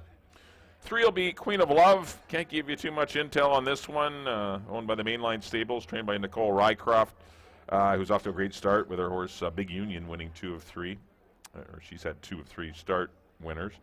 But doesn't appear to have a pile of speed. Been running at some obscure tracks. Raledo, of course, Tour Paradise, Arizona Downs. Last month ran at Emerald with Jeff Metz. Made no impression that day in a 3,500. This is a lot tougher. 4 will be the Cat's Back. Had a good season last year. First start, though, that's the only negative, is it is her first start. All these other horses have had races under their belts, and it's really hard to come in and run against horses that have had a bunch of starts. 5 is Irish Luna. She should be the favorite, and she likely will be. She's currently at 2-1, dropping from 16 down here for the 6250. She did win at this level her first start this year, defeating Another Sunny Day in Ericara, but this one's come up tougher. But she was a good 2-1 the lead of that day. And number 6 is Jersey Lily. Got a couple more here. She's got to get a better trip. She had a tough one last time. She was 3 wide the whole way. And number 7 is I'm a Daredevil. Just a nice win last time at the $4,000 level. She knows how to win races, though. She's 8 for 22 lifetime, I'm a Daredevil. But once again, another one that has to work out a trip, has a tough draw, and that's kind of what separated some of them for me. I think the 2 and the 5 are the best horses in here. I went 2, 5, and 1. That's kind of the way I see it here in race number 4 as we do kick off the pick 4.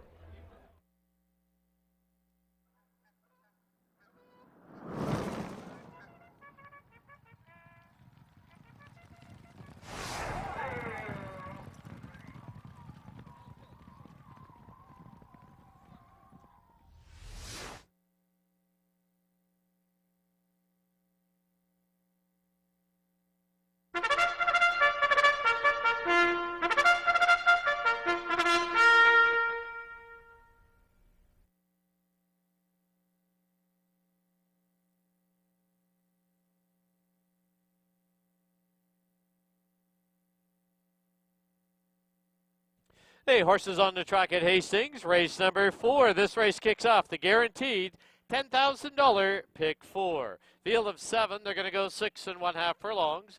Exactor, Triactor, Superfecta, and once again pick 4 wagering. The rider on the 3 is Ridge Balgobin. Here's your field number 1, Bellaroo, owned by Robin Sheena Maben, the rider, Amadeo Perez. Number 2, Zeta Marie, owned by Gary Johnson, Pumpkin and Charlie Stables, the rider, Antonio Reyes. Number 3, Queen of Love, owned by the Mainline Stables, the rider, Ridge Balgobin. 4, The Cat's Back, owned by Dennis Spence, Kamal Santo riding. 5, Irish Luna, owned by the Willow Creek Farms, the rider's apprentice, Fraser Abley. 6, Jersey Lily, owned by Robin Sheena Maben, the rider is Chris Mamdeen. And number 7, I'm a Daredevil, owned by Jordan Frolick, the rider is Silvino Morales. 7 minutes to post time.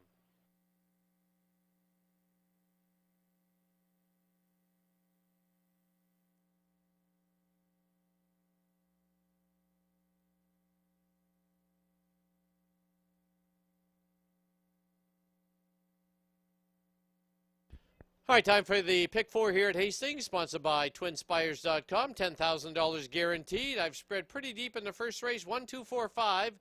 King off the 5, Legacy Square. 1, 5, 6, 7 with 3, 5, 8 for $960. Mike's pick 4 gets the same amount, just a little different way. He's gone 1, 2, 5 with 5 with 1, 2, 6, 7 with 3, 5, 7, 9, also for $960. That is the pick 4 here at Hastings, $10,000 guaranteed for Saturday, June 10th.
Key West Ford reminds you there are just 2 minutes left to place your wagers at Hastings.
The horses are approaching the starting gate.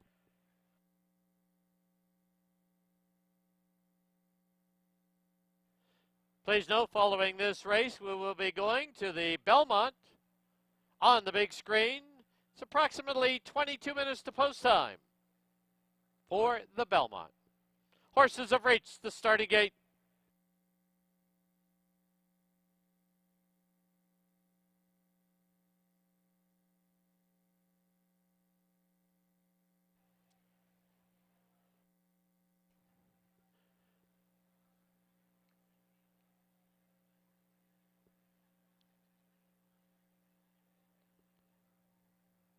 Just a reminder, this race does kick off the $10,000 guaranteed pick 4. First one up will be Bellaroo, followed by the Cat's Back.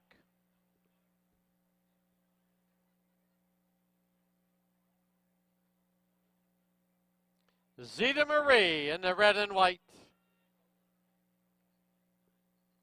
Irish Luna. Jersey Lily. Queen of Love. And I'm a Daredevil. 7 in.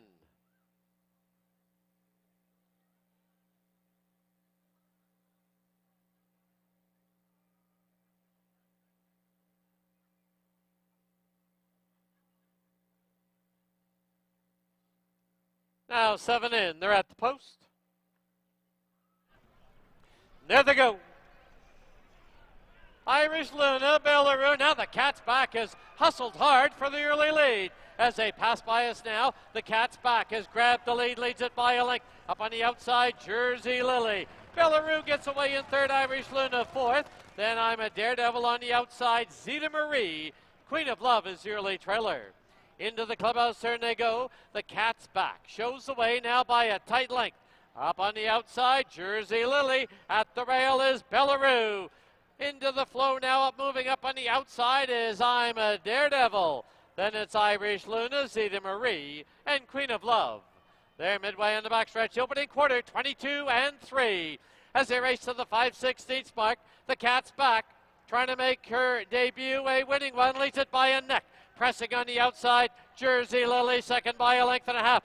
Bellaroo, reserved at the rail in third, followed by Zeta Marie, now closing ground, and I'm a Daredevil. Eighth of a mile from home, the Cat's back has the lead, and down the lane they come. The Cat's back with the lead. Bellaroo second, Jersey Lily, Zeta Marie, deep stretch, the Cat's back. Bellaroo, though, goes right on by, and Bellaroo, another one for Perez. Will win it. The Cat's back second, Zeta Marie third, Jersey Lily fourth.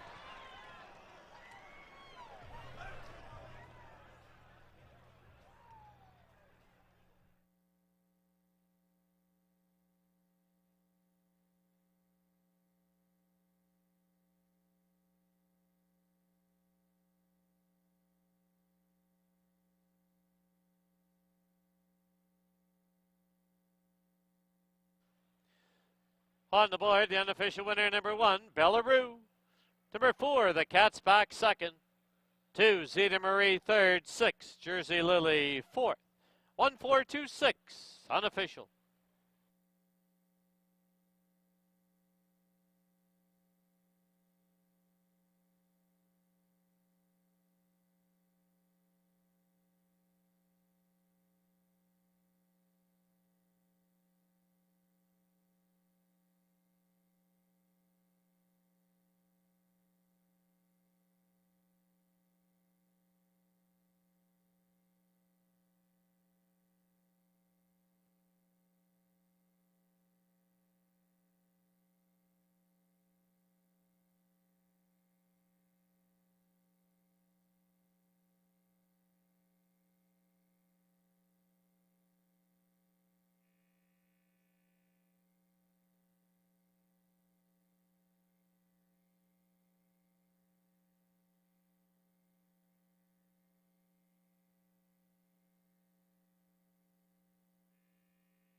Into the winner's enclosure, the winner of race 4, number 1, Bellaroo.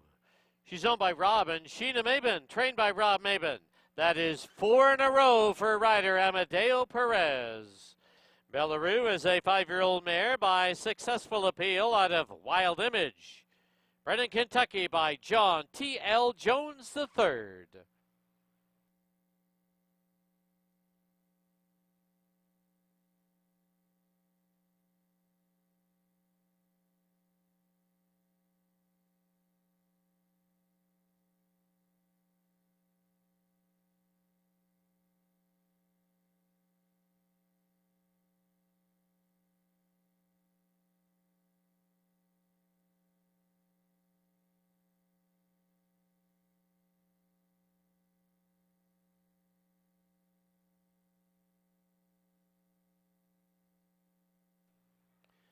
One for exacta was $31.60.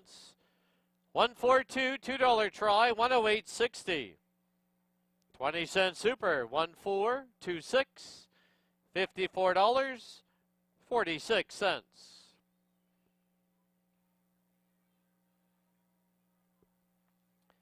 Final running time 117 and 1/100th. There was a claim in that race. The winner, number 1, Belarus, goes to Jordan Froelich. Trainer, Dino Condolinius. Up next will be the 155th running of the Belmont, presented on the big screen. It's approximately 15 minutes to post time. Make your wagers early.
right, we're back here in the paddock. Time for race number 5 here at Hastings.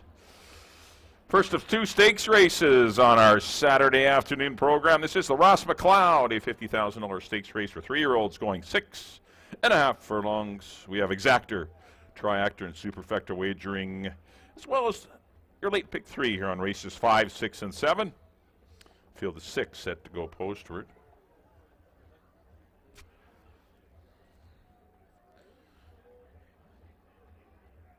Well, the Belmont stake went to the Blue Rose Farm, and Jenna Antonucci, a New York-based trainer, who usually just plays with New York breds, and great to see just a small barn get a pretty nice son of Arrogate, Arcangelo, and win the biggest race in New York, the Grade 1 Belmont Stakes, with veteran Javier Castellano giving him his first ever Belmont win. He's won the Derby, he's won the Preakness, but he just hadn't won the Belmont. But Javier Castellano has now captured all 3 legs of the Triple Crown. 2:29 and 1/5, which would only be 26 lengths in behind Secretariat, who won this race 50 years ago this week. The great Secretariat. All right, let's get to our 2 stakes races. So we're looking at number 1. This is the speedy Rockcliffe. Got the rail. Got Brian Boudramsing. I'm sure they're going to go to the front. Ran second in an allowance race behind his stablemate Legacy Square. Both are owned by James Redekop and the Todd Mountain Thoroughbreds, the 1 and the 5. It was just his first 2-turn try. I think he'll be far better today. Whether it's good enough to win the race, that remains to be seen. But he's fast. He's got the rail. He's got a lot of potential, this horse, because he just had the 1 3.5 furlong run last season.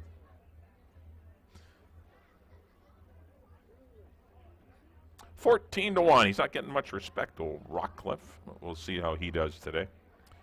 Number 2 will be Lucky Force, undefeated son of Counterforce. Just been running in. Broke his maiden for 12.5 last fall.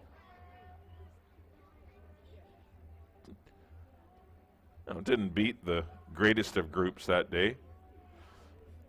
But he was just an ordinary 2-year-old. But he's improved a ton as a 3-year-old. As Craig took the opportunity, ran him for 12.5. He wasn't in for the claiming price. He was waiver claimed. And he absolutely toyed with those horses, defeating Philly Fatale and Cicerone by 11 lengths. There wasn't much behind him that day. Obviously a lot cheaper horses, but he won easy, and that was a good time. It was the fastest time of the day that particular afternoon. He's come back with 2 good works. Rich Balgobin will be back aboard. He'll have to brake a little better. He was wasn't slow, but he was just kind of a heartbeat slow last time. In this race, you can't be a heartbeat slow, or you're not going to be in position, and he needs to be in position if he's going to upset in here today. Currently sitting at 7-1. That's the 2, Lucky Force.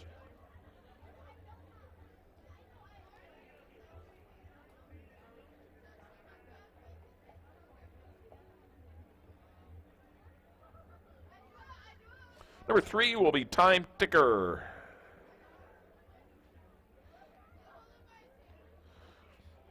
He was a good closing third last time. There was no speed on up front that day. He was traveling well at the end. Another jump, he would have been by Rockcliffe for second. He lugged in a little bit, kind of cost him running second. He's going to need to see a pace, some pace on in here, because he doesn't have the kind of speed that others possess in here. So look for him to be off the pace and probably last early, and then try and just get lucky. It's the only thing you can do in a race like this, is hope that something transpires on the pace and get lucky, split horses at the right time, and maybe you'll get a chunk of the purse. But currently it's 7-1 is Time Ticker. 4 will be the Gray Aristocracy. Was 3 wide through much of the early going in that last race. He didn't break great, then rushed up to get in contention. Sat in the 2 path, flattened out late, and ran last. But he'll be better today. He's come back with a good work in a minute flat. He'd run 4 weeks earlier in Arkansas, so that's a long ship, because he wasn't flown, I'll tell you that. He was vanned everywhere. So I think you'll see a better Aristocracy, or at least you'll get a better assessment of his abilities today. Currently still getting play at 5-2 for Gordy Kristoff and Lance Giesbrecht and Kim Peacock, who formed Trails End Stable, and Robbie Anderson, our newly inducted Hall of Fame trainer, went in this year. Number 5 is Legacy Square, your 8-5 favorite. I'm sure he will go off less than that. Amadeo Perez looking for 5 in a row. Congratulations to the Mavens and Belarus in race number 4 has kept Amadeo's streak going, and he's got a great chance to keep her going with Legacy Square, who's just been nothing but impressive in all 6 of his starts this year, or over the past 2 seasons. And number 6 will be Accidental Hero for the Win Racing Stables and Larry Grieve. This one got claimed for 40 grand out of a winning effort going long. Probably better suited to going mile 16th. But he looks great here in the paddock. He's been sharp. Every time I talk, the speakers get him a little vibrating, and he's well lit today. He is on his toes and happy to be here. He looked good in the work last Saturday in a minute flat. I went 5, 6, and 3. I'm going to, obviously, Legacy Square is your horse to beat. I took a couple of off-the-pace horses and Accidental Hero and Time Ticker to round out your tries. That's kind of the way I see it. But a good rendition of the Ross McLeod, and they're on the track now. Field of 6. Let's send it up to Dan for the official introduction.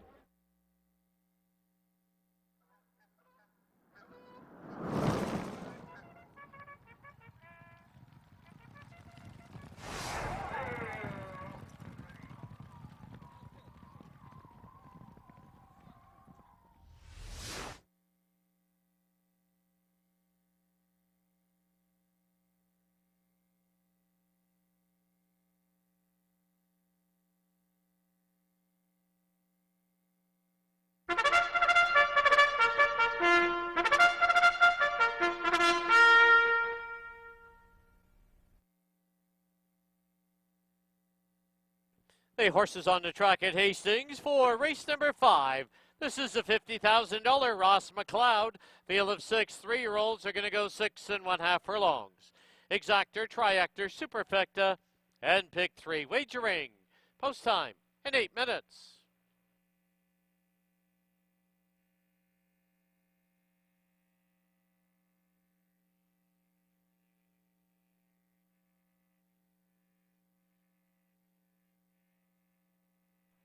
Here's your field for the Ross McLeod. Number 1, the BC bred Rockcliffe, owned by the Todd Mountain Thoroughbreds and James Reddicup.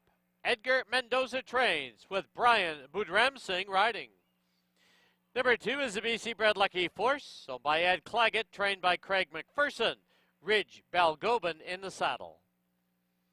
Number 3, the BC bred Time Ticker, owned by Jerry Billen, trained by Barb Heads, Antonio Reyes aboard. Number 4 is the Kentucky-bred Aristocracy, owned by Gordy Kristoff from the Trails End Stable. Robbie Anderson trains, Silvino Morales rides. Number 5, the BC-bred Legacy Square, owned by Todd Mountain Thoroughbreds and James Reddicup. Edgar Mendoza trains, Amadeo Perez up. And the 6, the Kentucky-bred Accidental Hero, in the colors of Win Racing Stables, trained by Larry Grieve. Kamal Santo aboard. 6 minutes to post time. Don't forget, live racing does continue here tomorrow. First race tomorrow will be 2 p.m.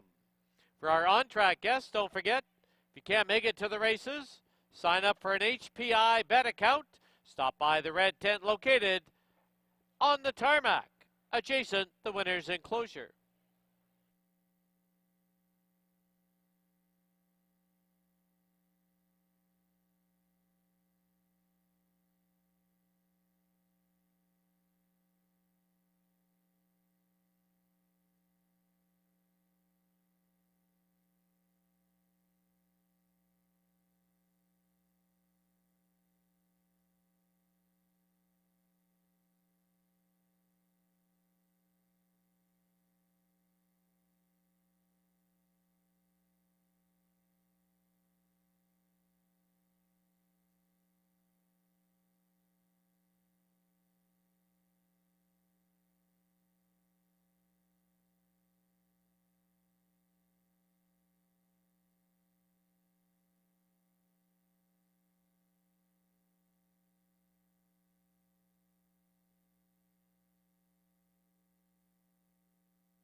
Key West Ford reminds you there are just 2 minutes left to place your wagers at Hastings.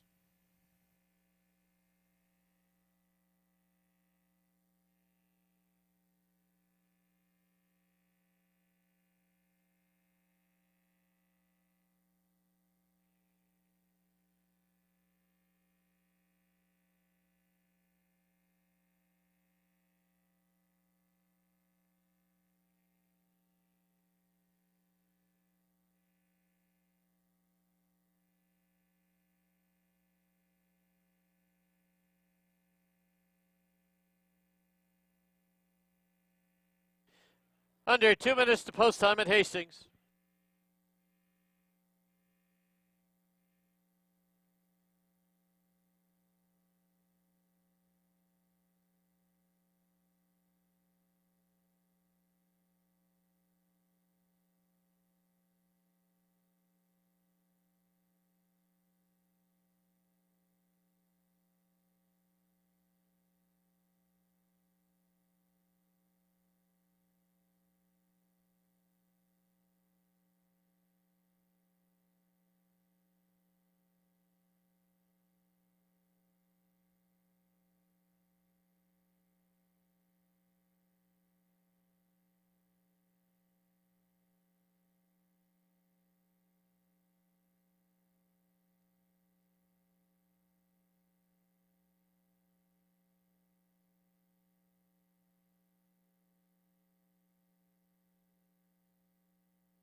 The horses have reached the starting gate.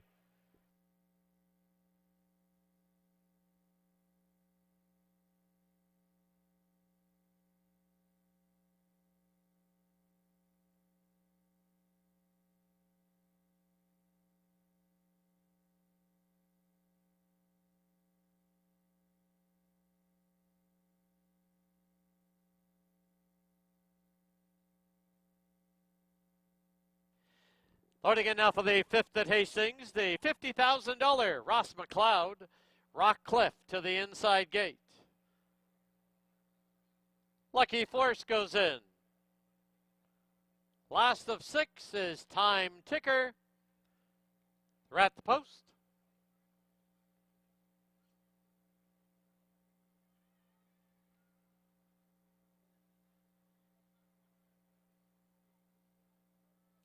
There they go. Field of 6 3-year-olds sent on the way in the Ross McLeod. From the rail, Rock Cliff is very quick, opens up a 2.5 length lead. It's Lucky Force who gets away in second. Aristocracy is third. Now diving to the inside is Legacy Square, Time Ticker, and Accidental Hero. Into the clubhouse turn they go, and Rock Cliff shows the way now by 1.5 lengths. From the outside, Lucky Force second by 0.5. Aristocracy reserved at the rail in third. There's a break of 2.5 now. On the outside, Legacy Square, Time Ticker, and Accidental Hero. They're midway on the backstretch opening quarter, just 23 flat. From the rail, Rock Cliff leads it by a nose. Pressuring on the outside is Lucky Force. Aristocracy, 2 back in third. Now Legacy Square has asked for run in fourth. Time Ticker An accidental hero, half 46 and 4, 3/16 from home. And on the outside, it's Lucky Force with the lead. Lucky Force by a head. Rock Cliff, it's 3 back now to Legacy Square. And down the lane they come in the Ross McLeod. And it is Lucky Force with the lead. Here's a late run on the outside from Legacy Square, but it will be Lucky Force to win it. Legacy Square second, Rock Cliff third, Time Ticker fourth.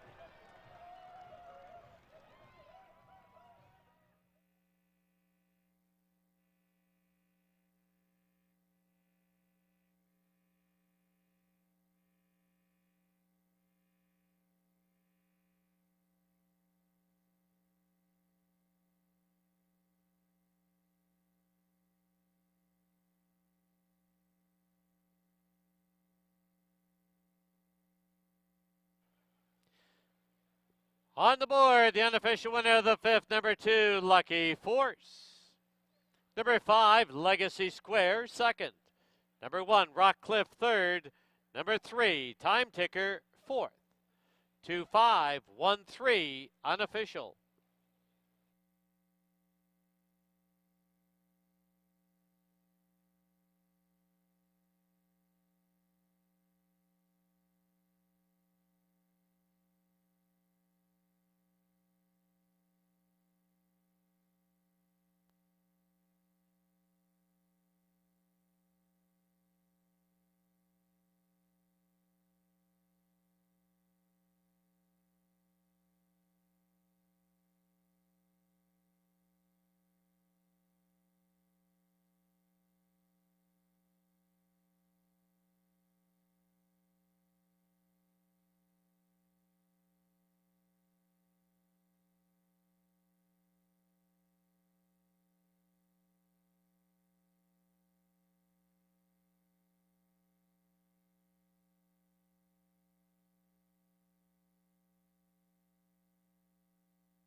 Into the winner's enclosure, the winner of race 5, the $50,000 Ross McLeod. Number 2, Lucky Force. He's owned by Ed Claggett, trained by Craig McPherson, assisted by Nicole Rycroft. The winning rider, Ridge Balgobin. Lucky Force is a 3-year-old gelding by Counterforce out of Checkpoint. Bred in BC by Dustin Bud Downing.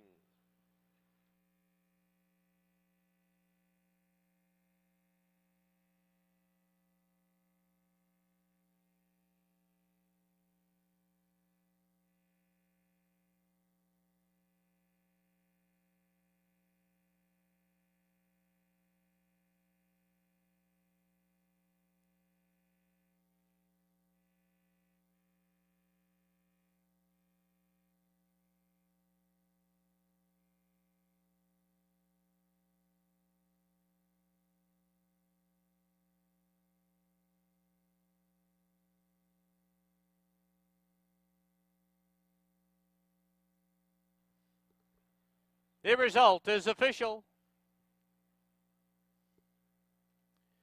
2.5 exacta, $2 price was $16.60. 251, $2 try was $94.90. 20-cent super, $41.91. And the pick $3 price, $33.90. Final running time, 1:16 and 93/100ths. Race 6. Number 3 above average, 3 over. 5 Bunny is 4 over. 6 Nene, 3 over. Post time for the 6th, 22 minutes away at 5:04. Let's go down just outside the winner's enclosure for a post-race interview. We'll turn it over to Bailey Williams.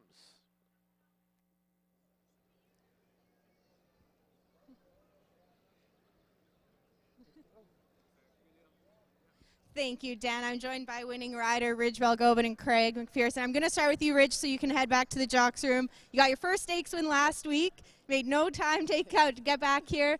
Pace went in front of you. How impatient were you getting down the backside? Did you know you have lots of horse left? Oh yeah, I know I had a lot of horse, but they was going too quick at the start. And when I reached up the back, I know I had enough to get home. So I was very thankful for the ride from Mr. Craig and them to keep on getting this opportunity. Well, congratulations. We'll let you go. Good luck in the next race. Craig, you got 2 very tough horses in here. They've done nothing wrong throughout their careers. How confident were you when they were heading through the back stretch? Well, we were in a great spot, and you know, that puts us in a good position. But you know, I like to say I'm mostly happy for owner Ed Claggett. He's been a supporter of mine for decades. He's been a supporter of this racetrack. He's here every race day. This is our first stakes win, and we're super happy for Ed. Well, congratulations to Ed. He ran away here before coming to talk, but thank you to everybody who supports BC Racing. It's so nice when they get rewarded like this. Congratulations, Craig. Thanks, Bailey. Back up to you, Dan.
Okay, we're back here in the paddock.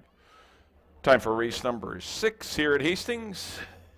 It says the River Rock Casino Stake for 3-year-old fillies going 6.5 furlongs. Got to field the 7 set to go postward in about 15 minutes. Backtracking to race number 5. Congratulations to, as Craig cleverly said in the interview, Ed Claggett, good guy. Dabbled in a lot of claiming horses and gets his first stakes win with Lucky Force. Good on him, and Ryder Ridge Goldman gets his second stakes victory in a week span. But yes, easy fractions, 23, 46, 4, sprinted home, and Lucky Force was very good today. Legacy Square was pretty far back today, behind a very slow pace. But Lucky Force proved best. That'll be the last sprint race for the 3-year-olds as they stretch out to 1 1/16 in their next start, as will these girls. As we look at last season's BC bred champ, Air Force, who got off to a great start this year, winning in 1:16 and 3/5, pardon me, in an allowance event 3 weeks ago. Was on the head end with above average. Those two kind of raced in unison the entire trip, but she just proved best, and she's going to be tough again. She has the rail. There is other speed in here, though, with the 5 Bunny. The 6 Nene is quite quick, and as well as above average, who will be out there. There's going to be, there could be some pace on up front. We'll see how it does play out, but definitely Air Force is the one to come and beat. Not too many 3-year-old fillies going around there at 16 and change. I know the track was very fast, but still 16 and 3 is pretty impressive. Antonio Reyes will re-ride 7-2 right now, a very generous price as all the early money has come for the 5 money. Number 2 will be Freestyle. Broke her maiden in wire-to-wire fashion. Obviously a tougher assignment for her today. She did lose to Bunny by 6 lengths after a tardy beginning in her first start this year. She won't be anywhere near the lead today. Her best chance of winning would be to break good and then just sit and relax and make one run and hope that there are some fireworks up front, which could happen. She's currently at 25-1. Got the right rider, Ridge Balgovan. He's a stakes winning right. You want to win a stake? Ride Ridge. Number 3 will be above average.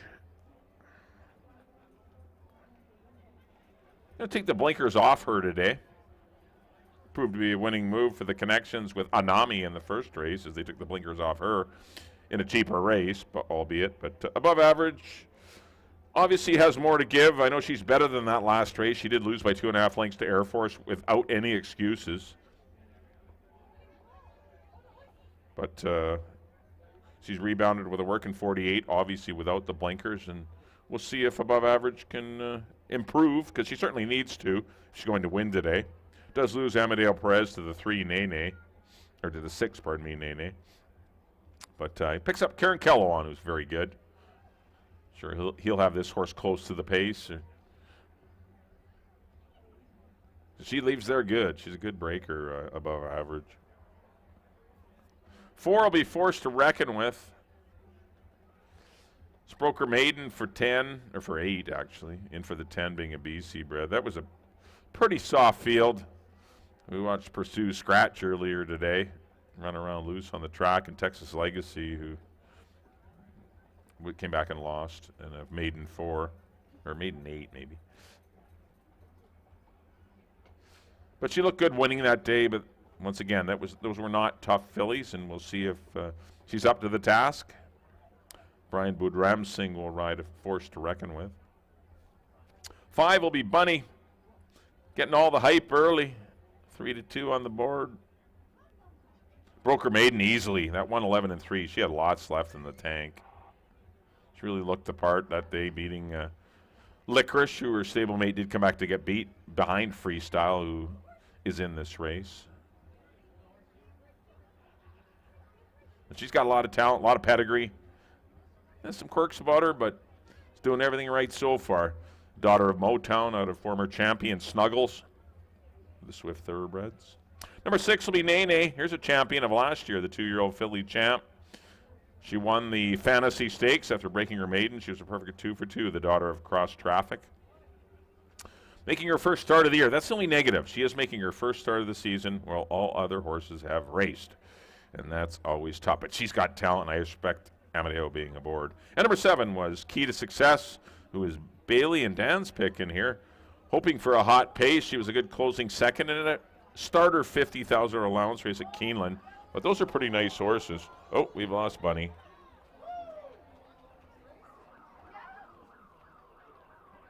Bunny has unseated the rider and is running loose on the track. All right, there's your field of 7. Hopefully 7 for the River Rock Casino.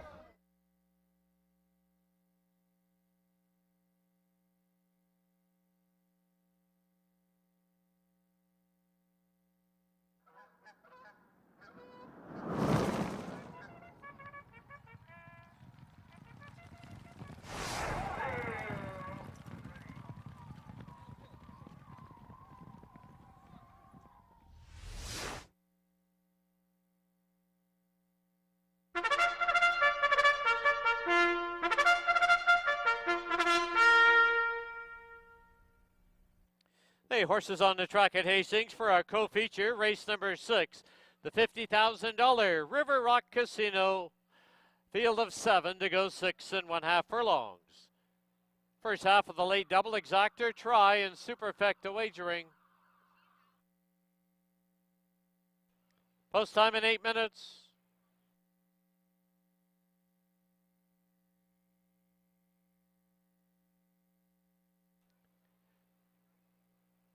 Here's the field number 1, Air Force. 3-year-old BC bred filly owned by Dennis Dale, Morris Peter, and Ed Welsh.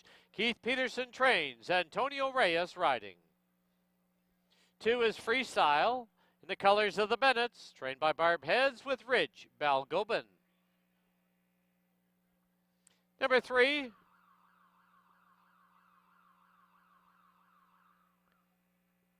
is the BC bred above average, owned by the Canmore Farms, trained by Mark Luce with Kieran Kellewan. 4, Force to Reckon With, owned by JDP Holdings Limited, trained by Rob Van Overshot, Brian Budremsing riding. Loose on the track was the 5, Bunny. 6 is Nene, Kentucky bred, owned by Robin Sheena Mabin, trained by Rob Mabin, with Amadeo Perez in the saddle.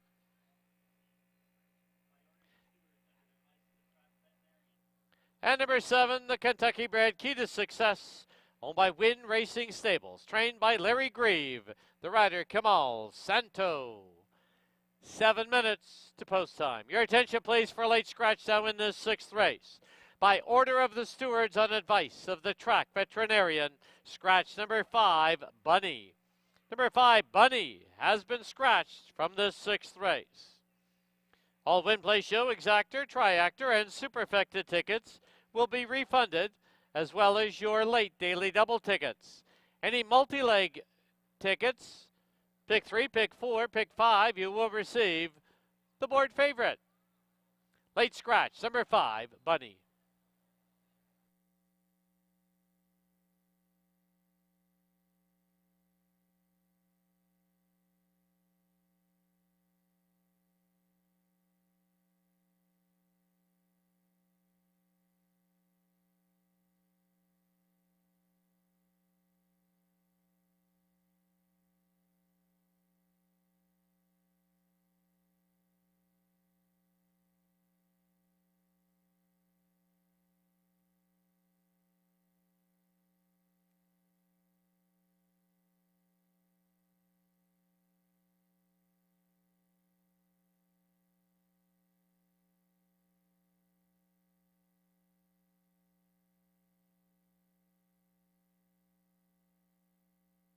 All right, let's go down to the paddock area for our 50-50 draw. Today, we'll turn it over to Mike Heads. Mike?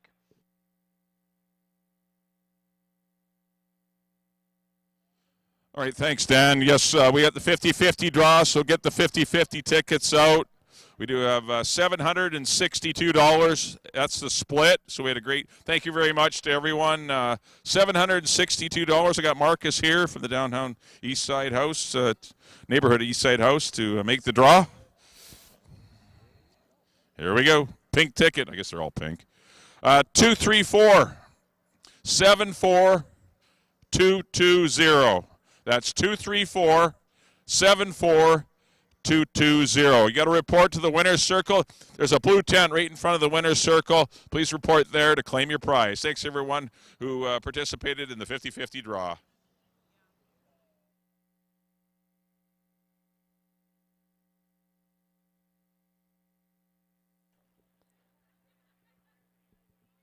Thanks very much, Mike. And once again, that winning number is 234 74220. It's worth $762, and you must claim it at the blue tent within the next 25 minutes, just outside the winner's enclosure.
Key West Ford reminds you there are just 2 minutes left to place your wagers at Hastings.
The horses are approaching the starting gate.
Loading in now for the 6th at Hastings, $50,000 River Rock Casino.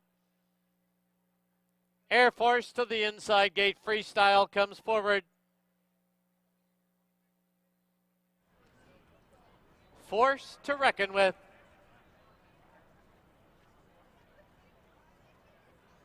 Nene. Above average. The outside gate, Key to Success.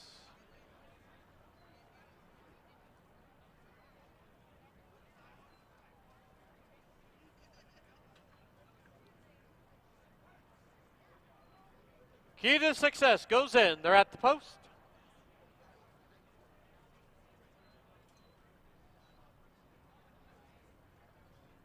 There they go.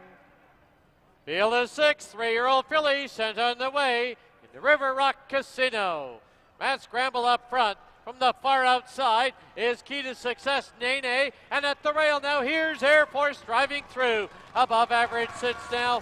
Right there in between runners at the rail is Force to reckon with. Freestyle is the trailer. Into the clubhouse turn they go. And Air Force from the rail leads it by a half. Nene second by a length and a half. Above average sits in third. On the outside, it's Key to Success in fourth. Force to reckon with fifth. Freestyle is sixth, but only 4 off the lead. Opening quarter, 22-2. 3 furlongs to run. In the River Rock, and Air Force from the rail leads it by a head. Nay, there goes Key to Success, making an early move, making a line of 3. Then it's above average Freestyle and Force to reckon with. Half, 46-2. Midway on the turn, Air Force leads it. Key to Success on the outside. Above average, Nene had to check out of there as they turn for home. It is Air Force with a short lead. Key to Success on the grandstand side. Above average is in between them. 3 of them across the track. Air Force above average. Air Force hangs on to win it. Above average second. Key to Success third. Force to reckon with fourth.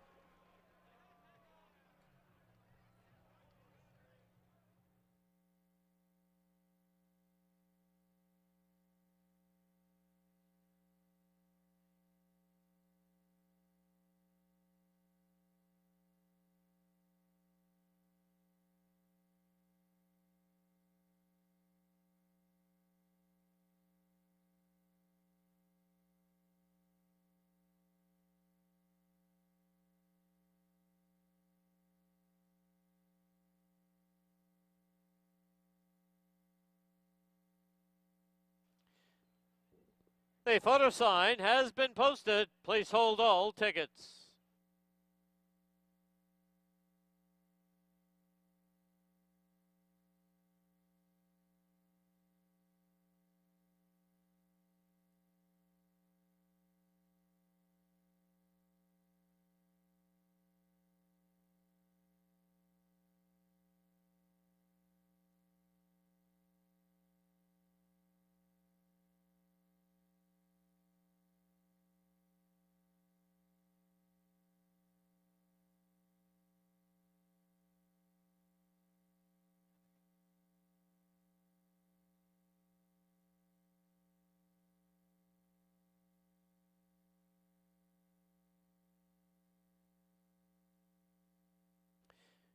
In the photo, number 1, Air Force, the unofficial winner.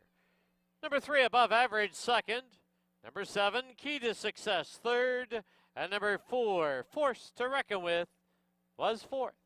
1374, unofficial.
Now coming to the winner's enclosure, the unofficial winner of race 6, the $50,000 River Rock Casino, number 1, Air Force.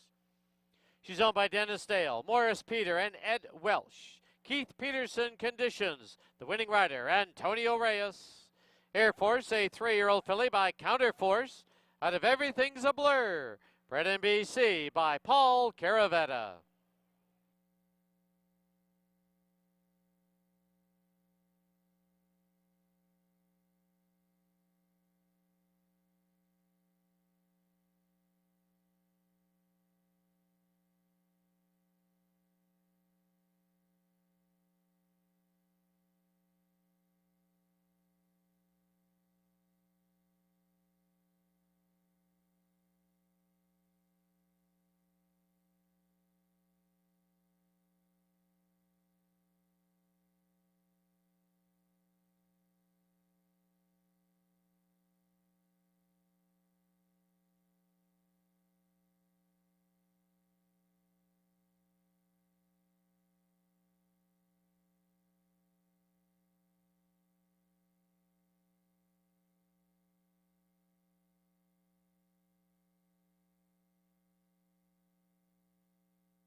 The result is official.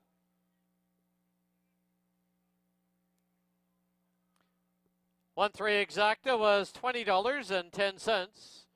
137 $2 try was $47.20. 20-cent super $18.45. And the pick 5, you need 5 of 5. It returns the dollar price, $76.45. Final running time 1:17 3/100. Time to go down just outside the winner's enclosure for a post-race interview with the winning connections of Air Force and Bailey Williams. Thank you, Dan. Get to Antonio Reyes first so you can go back to the jocks room. You had pressure the whole way. Were you able to get this filly to relax even with all that pressure on the front end? Yeah, I'm feeling too much pressure, because the number 6, he put it on too much pressure to me. And for a moment, I'm thinking, fuck, it's not good for the horse, And after, the other horse is coming from the corral, and say, fuck, again. But she's nice feeling. She run really good today, and I'm really happy. And thank you for the owners and the trainers, so thank you so much. Awesome. Thank you, Antonio. Good luck. Keith, this filly's been beautiful in the mornings for you. She's not very stressful. Were you washing out before this race? Oh, absolutely. This horse is amazing. It's a pleasure to train a horse like this, and for the owners in Antonio to do this job for me, I appreciate it. And they appreciate when you lead them over like that. Thank you very much. Congratulations. We'll head back up to you, Dan.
All right, paddock time for the 7th and final live race.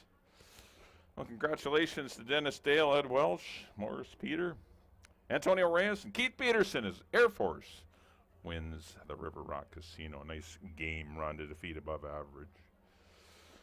All right, we're closing it out with the field of 8. Scratch the 4, best one yet. $4,000 maidens. We're going 6.5. Exacta Tri Superfecta, your super high 5 here as well. Let's good look at the one. That is Harbor Storm, one of the longer shots on the board. Obviously needs to improve off of that first race, but certainly could today. Rich Balgobin re-rides for Charlene Miller. Number 2 will be Okanagan Gold. No speed from this, another Charlene Miller runner, perhaps one that could tuck in behind the leaders. Looks well turned out today. Larry Seacharan will ride. 3 is Star Finality. Kind of surprised to see him at 16-1. Big drop from 16 down for the 4. I'm sure he'll get some play later on. Karen Kellowan, unlucky loss with above average in the feature. He rode a good race. 5 will be Little Sister Lee. There's your favorite. Should be the fave. Horse to beat. Back-to-back runner-up efforts in maiden races. We're going to give Amadeo 5 on the day. 6 is Striking Value. Fraser Abley rides for Frank Barabee. Did have the one good runner-up effort last year in a winner's race, so there's something to go on with Striking Value. 7 is Better With Time. That was an encouraging first-up run. Antonio Reyes will ride Better With Time today. Good third behind Just Misty and Drill Baby Drill. There's a good look at Drill Baby Drill. 7 seconds, 3 thirds, 10 times in the money out of 15 starts. Going to break through the win soon. And number 9 is She's on Fire. Not a lot of speed in the race. Maybe she can get out there from her outside gate. She is better than her first up run. She hooked into a very good Jersey's Image in a race against the boys. She gets in against the girls today, and Kamal Santo very good at getting horses out of the gate. I would think he would have her in a very good position. That's the 9. She's on Fire, getting some play at 5-1. I went 5, 3, and 7. I kind of like Little Sister Lee. No love for any horse in here, actually. 5, 3, 7 for me to close it out. It's a difficult handicapping assignment. Good luck in the last.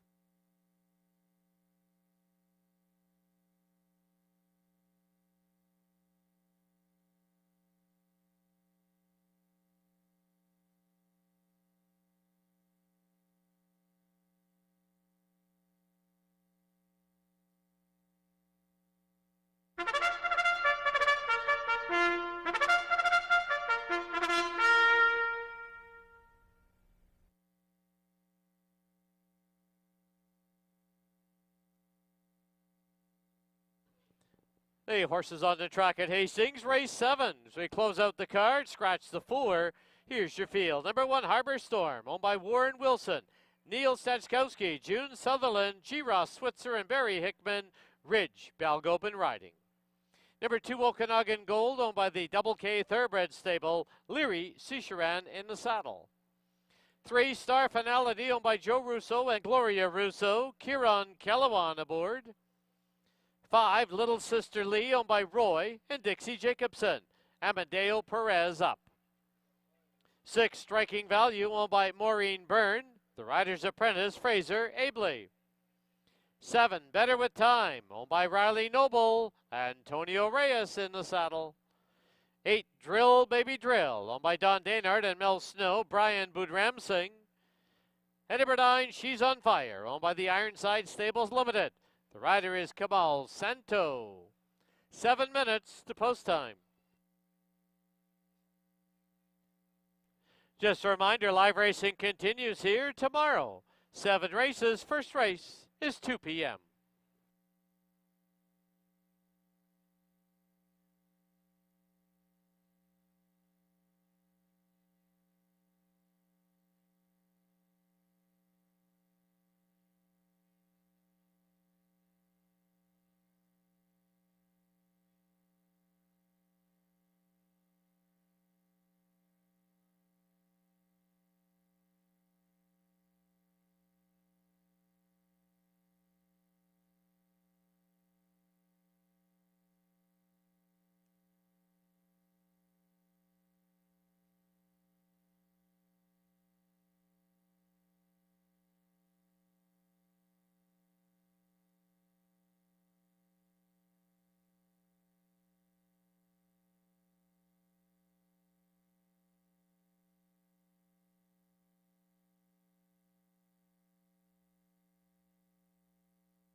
Key West Ford reminds you there are just 2 minutes left to place your wagers at Hastings.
The horses have reached the starting gate.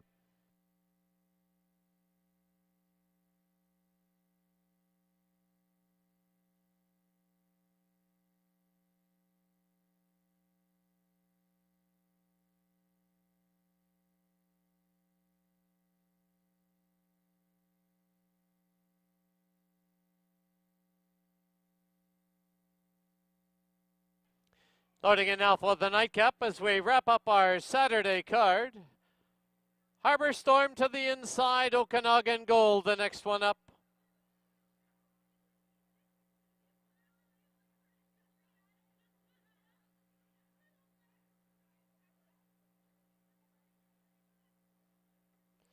Followed by Striking Value.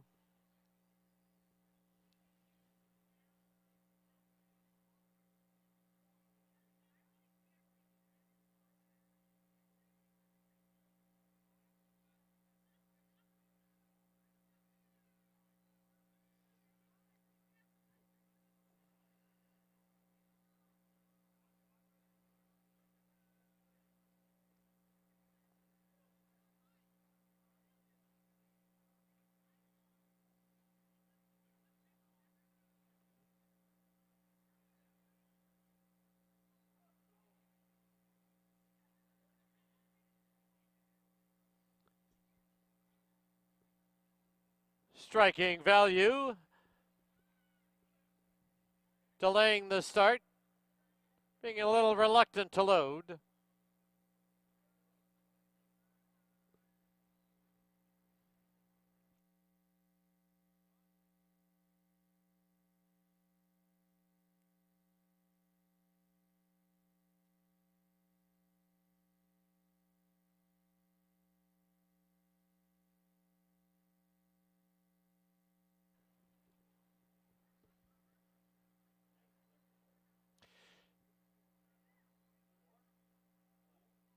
Striking Value still balking at loading.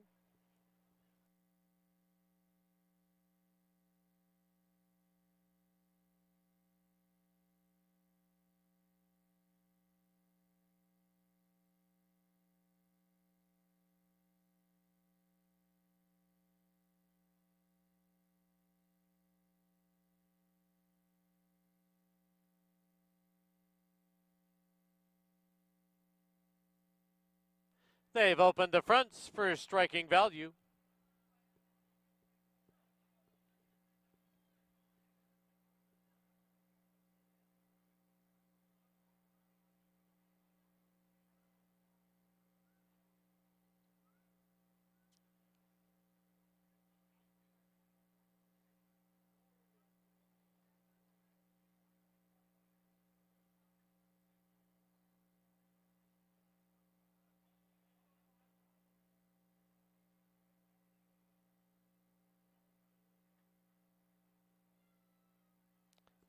Striking value now coaxed in, fronts are closed.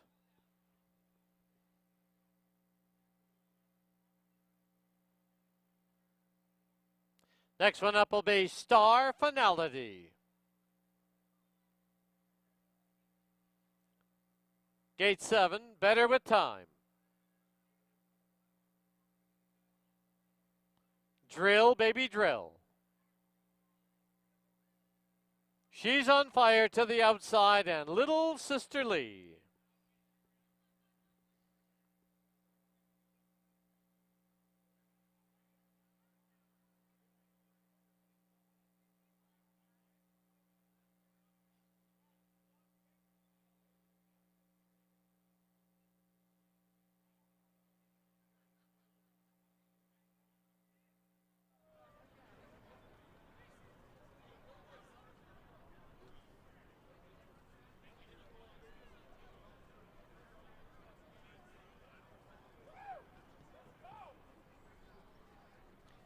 Now, Little Sister Lee is blocking and loading.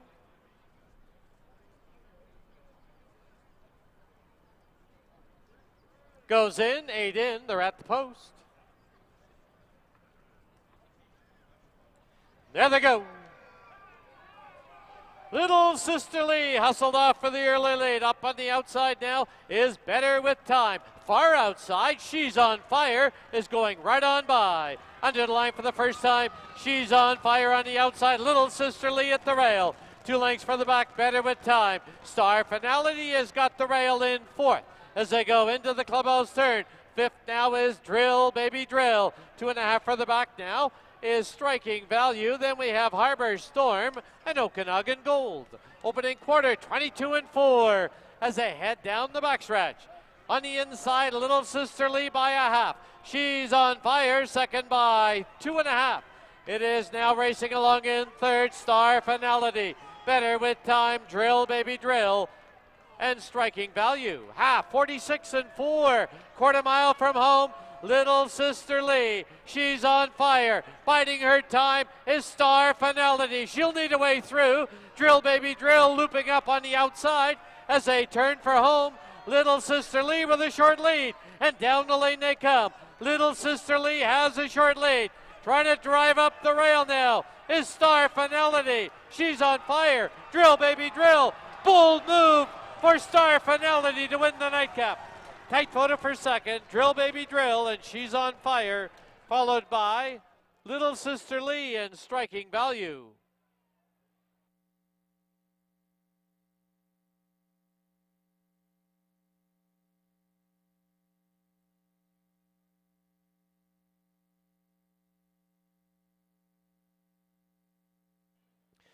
On the board, the unofficial winner, number 3, Star Finality. There is a photo for second. Hold all tickets, 3, and a photo.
In the photo for second, number 8, Drill Baby Drill is second.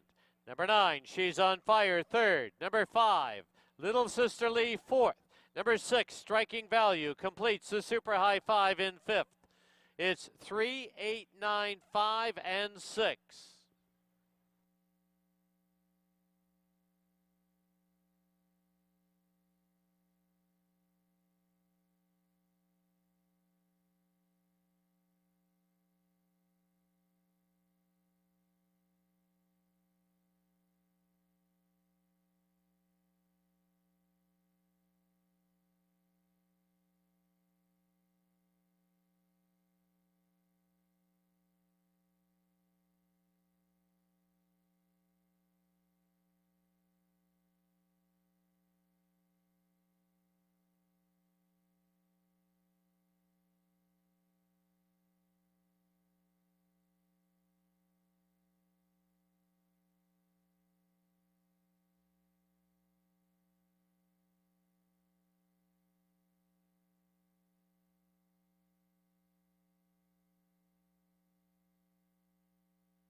Into the winner's enclosure, the winner of race 7, number 3, Star Finality. She's owned by Joe Russo and Gloria Russo, trained by Patty Laney, assisted by Jamie Pierman, winning rider Kieran Kellawan.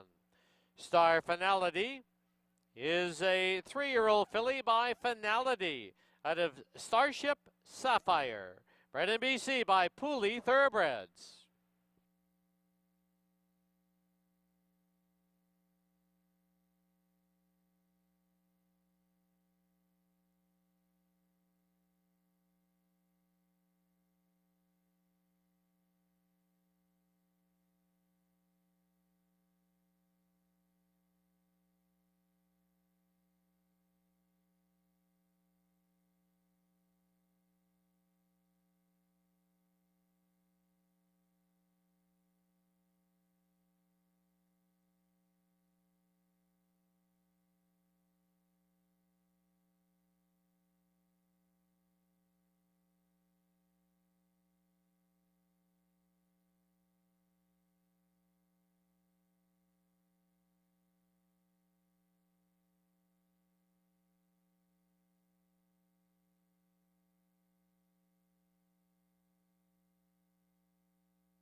The result is official.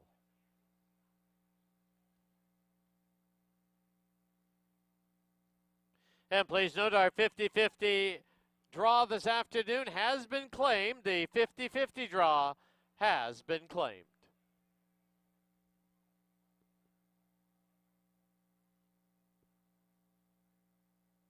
The Super High 5, 38956, returns $114.62. The pick 4, you need 404, returns $30.43.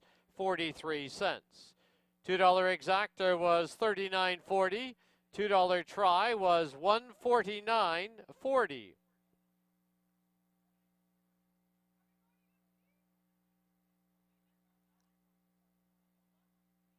20-cent super returned $30.68. Late double 1 and 3, $15.85. Pick 3, you need 3 of 3, $69.80. Final running time was 1:20 flat.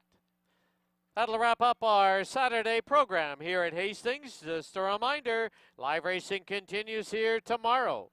First race is 2 p.m. For those of you remaining here, don't forget our gaming floor is open, as well as Yuck Yucks Comedy Club this evening, and simulcasting continues until 10 p.m. Thank you for watching and wagering on Hastings Racecourse. Drive safely. See you soon. Good night.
There they go. Valerie Valesky and Sky Factor down on the inside. We have a Nami in between them now. There's no people. And about 5 lengths back, Rose of Texas. Under the line for the first time, Valerie Valesky from between runners with a short lead. No people trying to hold the rail. Up on the outside now is Sky Factor as they go to the clubhouse turn. 2.5 lengths back is Anami and about 3 to Rose of Texas. As they run past a half-mile marker, the opening quarter, 22 and 3. To the backstretch they go, and it is Valerie Valesky by a length and a half. No people, the favorite, second by a length and a quarter. Racing along in third, it's Anami, Sky Factor, 3 back, Rose of Texas. As they march towards the quarter-mile pole, the half went up in 46 and 1, and it is still Valerie Valesky with the lead. Anami now takes second on the outside. It is no people in third. 5 lengths further back now as they get set to turn for home is Rose of Texas. As they turn for home, they're all chasing now Valerie Valesky. Anami drives up the inside. It's no people on the outside. Anami, no people. Valerie Valesky, Anami will prevail. No people second. Valerie Valesky, Rose of Texas, and Sky Factor.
There they go. Tonto got away slowly. Back to Liberty from the outside, put right on the early lead. It's Magic Road who'll sit in second, and about 6 back to Tonto as they go under the line for the first time. Back to Liberty shows the way. It's Back to Liberty trying to be geared down by Amadeo Perez with a 2-length lead. Magic Road in second, now only 2 back to Tonto in third.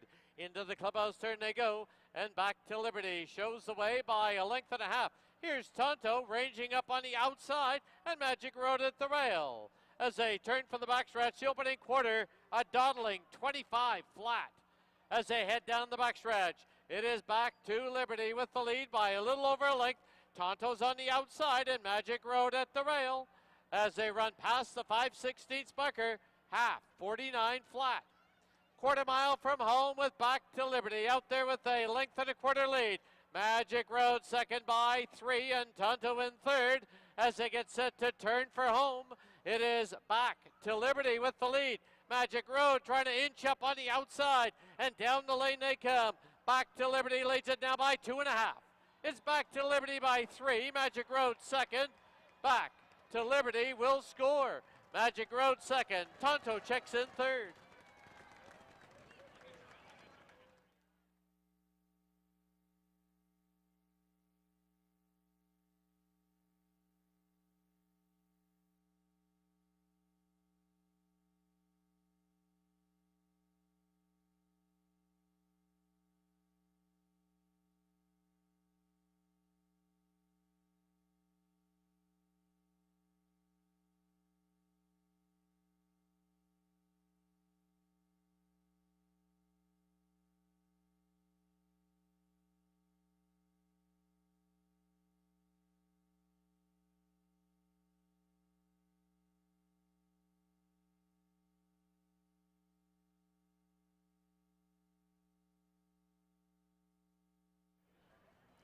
There they go. Amanda, and on the outside, Love Above and Beyond. Now a Lobra drives up the inside. From the far outside, here's Kay's Kitchen. Indigo Gold is the early trailer. Under the line, Lobra has the lead, and now clears by 2.5. Love Above and Beyond is scrubbed on in second. Length and a half back, Kay's Kitchen in third. Amanda saves ground at the rail, and Indigo Gold is the trailer. The opening quarter, 22 and 3. Past the half mile marker they run, and it's a low breath to the backstretch with a length and a half lead. Love Above and Beyond in second. Kay's Kitchen third. Amanda saving ground at the rail. Indigo Gold the trailer, 5 off the lead. As they run to the 5/16 marker, the half, 46 and 1. Love Above and Beyond from the outside. From the rail, it's Olobra. Amanda in third, followed by Kay's Kitchen and Indigo Gold as they get set to turn for home.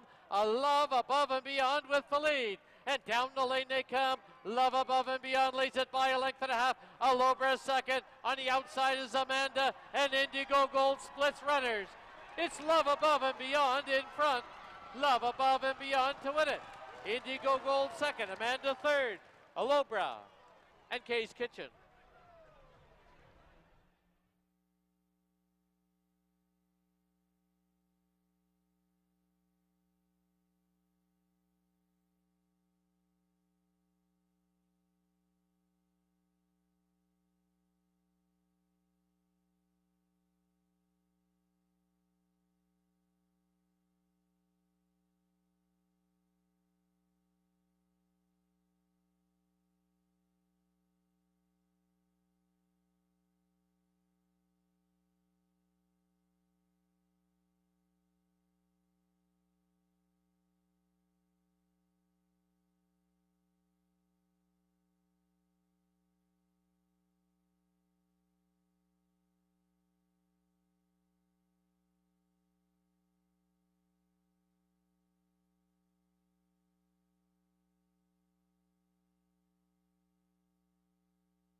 There they go. Irish Luna, Bellaroo. Now the Cat's Back has hustled hard for the early lead. As they pass by us now, the Cat's Back has grabbed the lead, leads it by a length. Up on the outside, Jersey Lily. Bellaroo gets away in third, Irish Luna fourth. Then I'm a Daredevil on the outside, Zeta Marie. Queen of Love is the early trailer. Into the clubhouse turn they go. The Cat's Back shows the way now by a tight length. Up on the outside, Jersey Lily. At the rail is Bellaroo. Into the flow now, moving up on the outside is I'm a Daredevil. Then it's Irish Luna, Zeta Marie, and Queen of Love. They're midway on the backstretch, opening quarter, 22 and 3. As they race to the 5/16 mark, the Cat's Back, trying to make her debut a winning one, leads it by a neck. Pressing on the outside, Jersey Lily, second by a length and a half. Bellaroo reserved at the rail in third, followed by Zeta Marie now closing ground, and I'm a Daredevil. Eighth of a mile from home, the Cat's Back has the lead, and down the lane they come. The Cat's Back with the lead. Bellaroo second, Jersey Lily, Zeta Marie, deep stretch, the Cat's Back. Bellaroo though goes right on by, and Bellaroo another one for Perez. Will win it. The Cat's Back second, Zeta Marie third, Jersey Lily fourth.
There they go.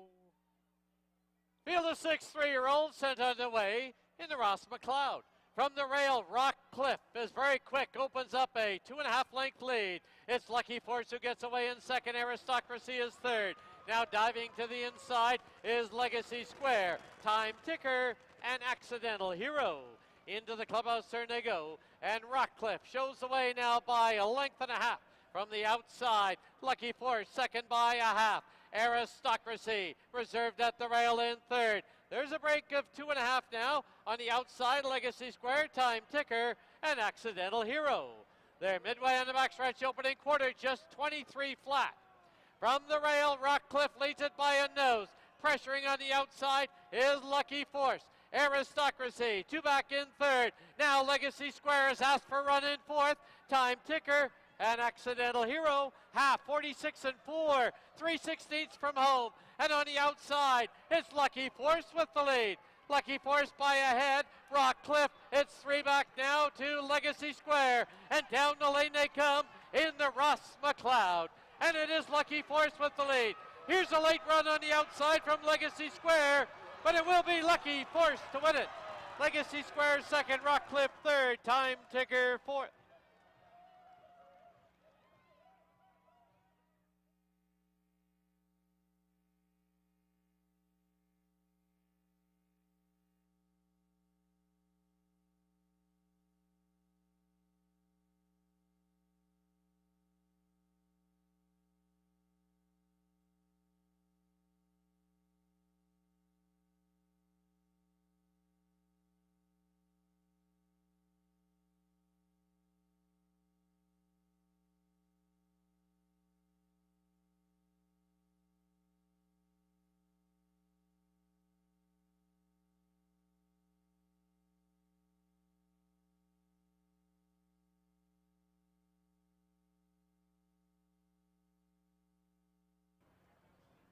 There they go.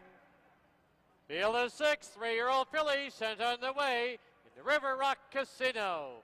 Matt Scramble up front. From the far outside is Key to Success, Nene. And at the rail now, here's Air Force driving through. Above average sits now. Right there in between runners at the rail is Force to Reckon With. Freestyle is the trailer. Into the clubhouse turn they go. And Air Force from the rail leads it by a half. Nene second by a length and a half. Above average sits in third. On the outside, it's Key to Success in fourth. Force to Reckon With fifth. Freestyle is sixth, but only 4 off the lead. Opening quarter, 22 and 2. 3 furlongs to run. In the River Rock, and Air Force from the rail leads it by a head. Nay, there goes Key to Success, making an early move, making a line of 3. Then it's above average Freestyle and Force to Reckon With, half 46 and 2. Midway on the turn, Air Force leads it. Key to Success on the outside. Above average, Nene had to check out of there as they turn for home. It is Air Force with a short lead. Key to Success on the grandstand side. Above average is in between them. 3 of them across the track. Air Force above average. Air Force hangs on to win it. Above average second. Key to Success third. Force to Reckon With fourth.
There they go.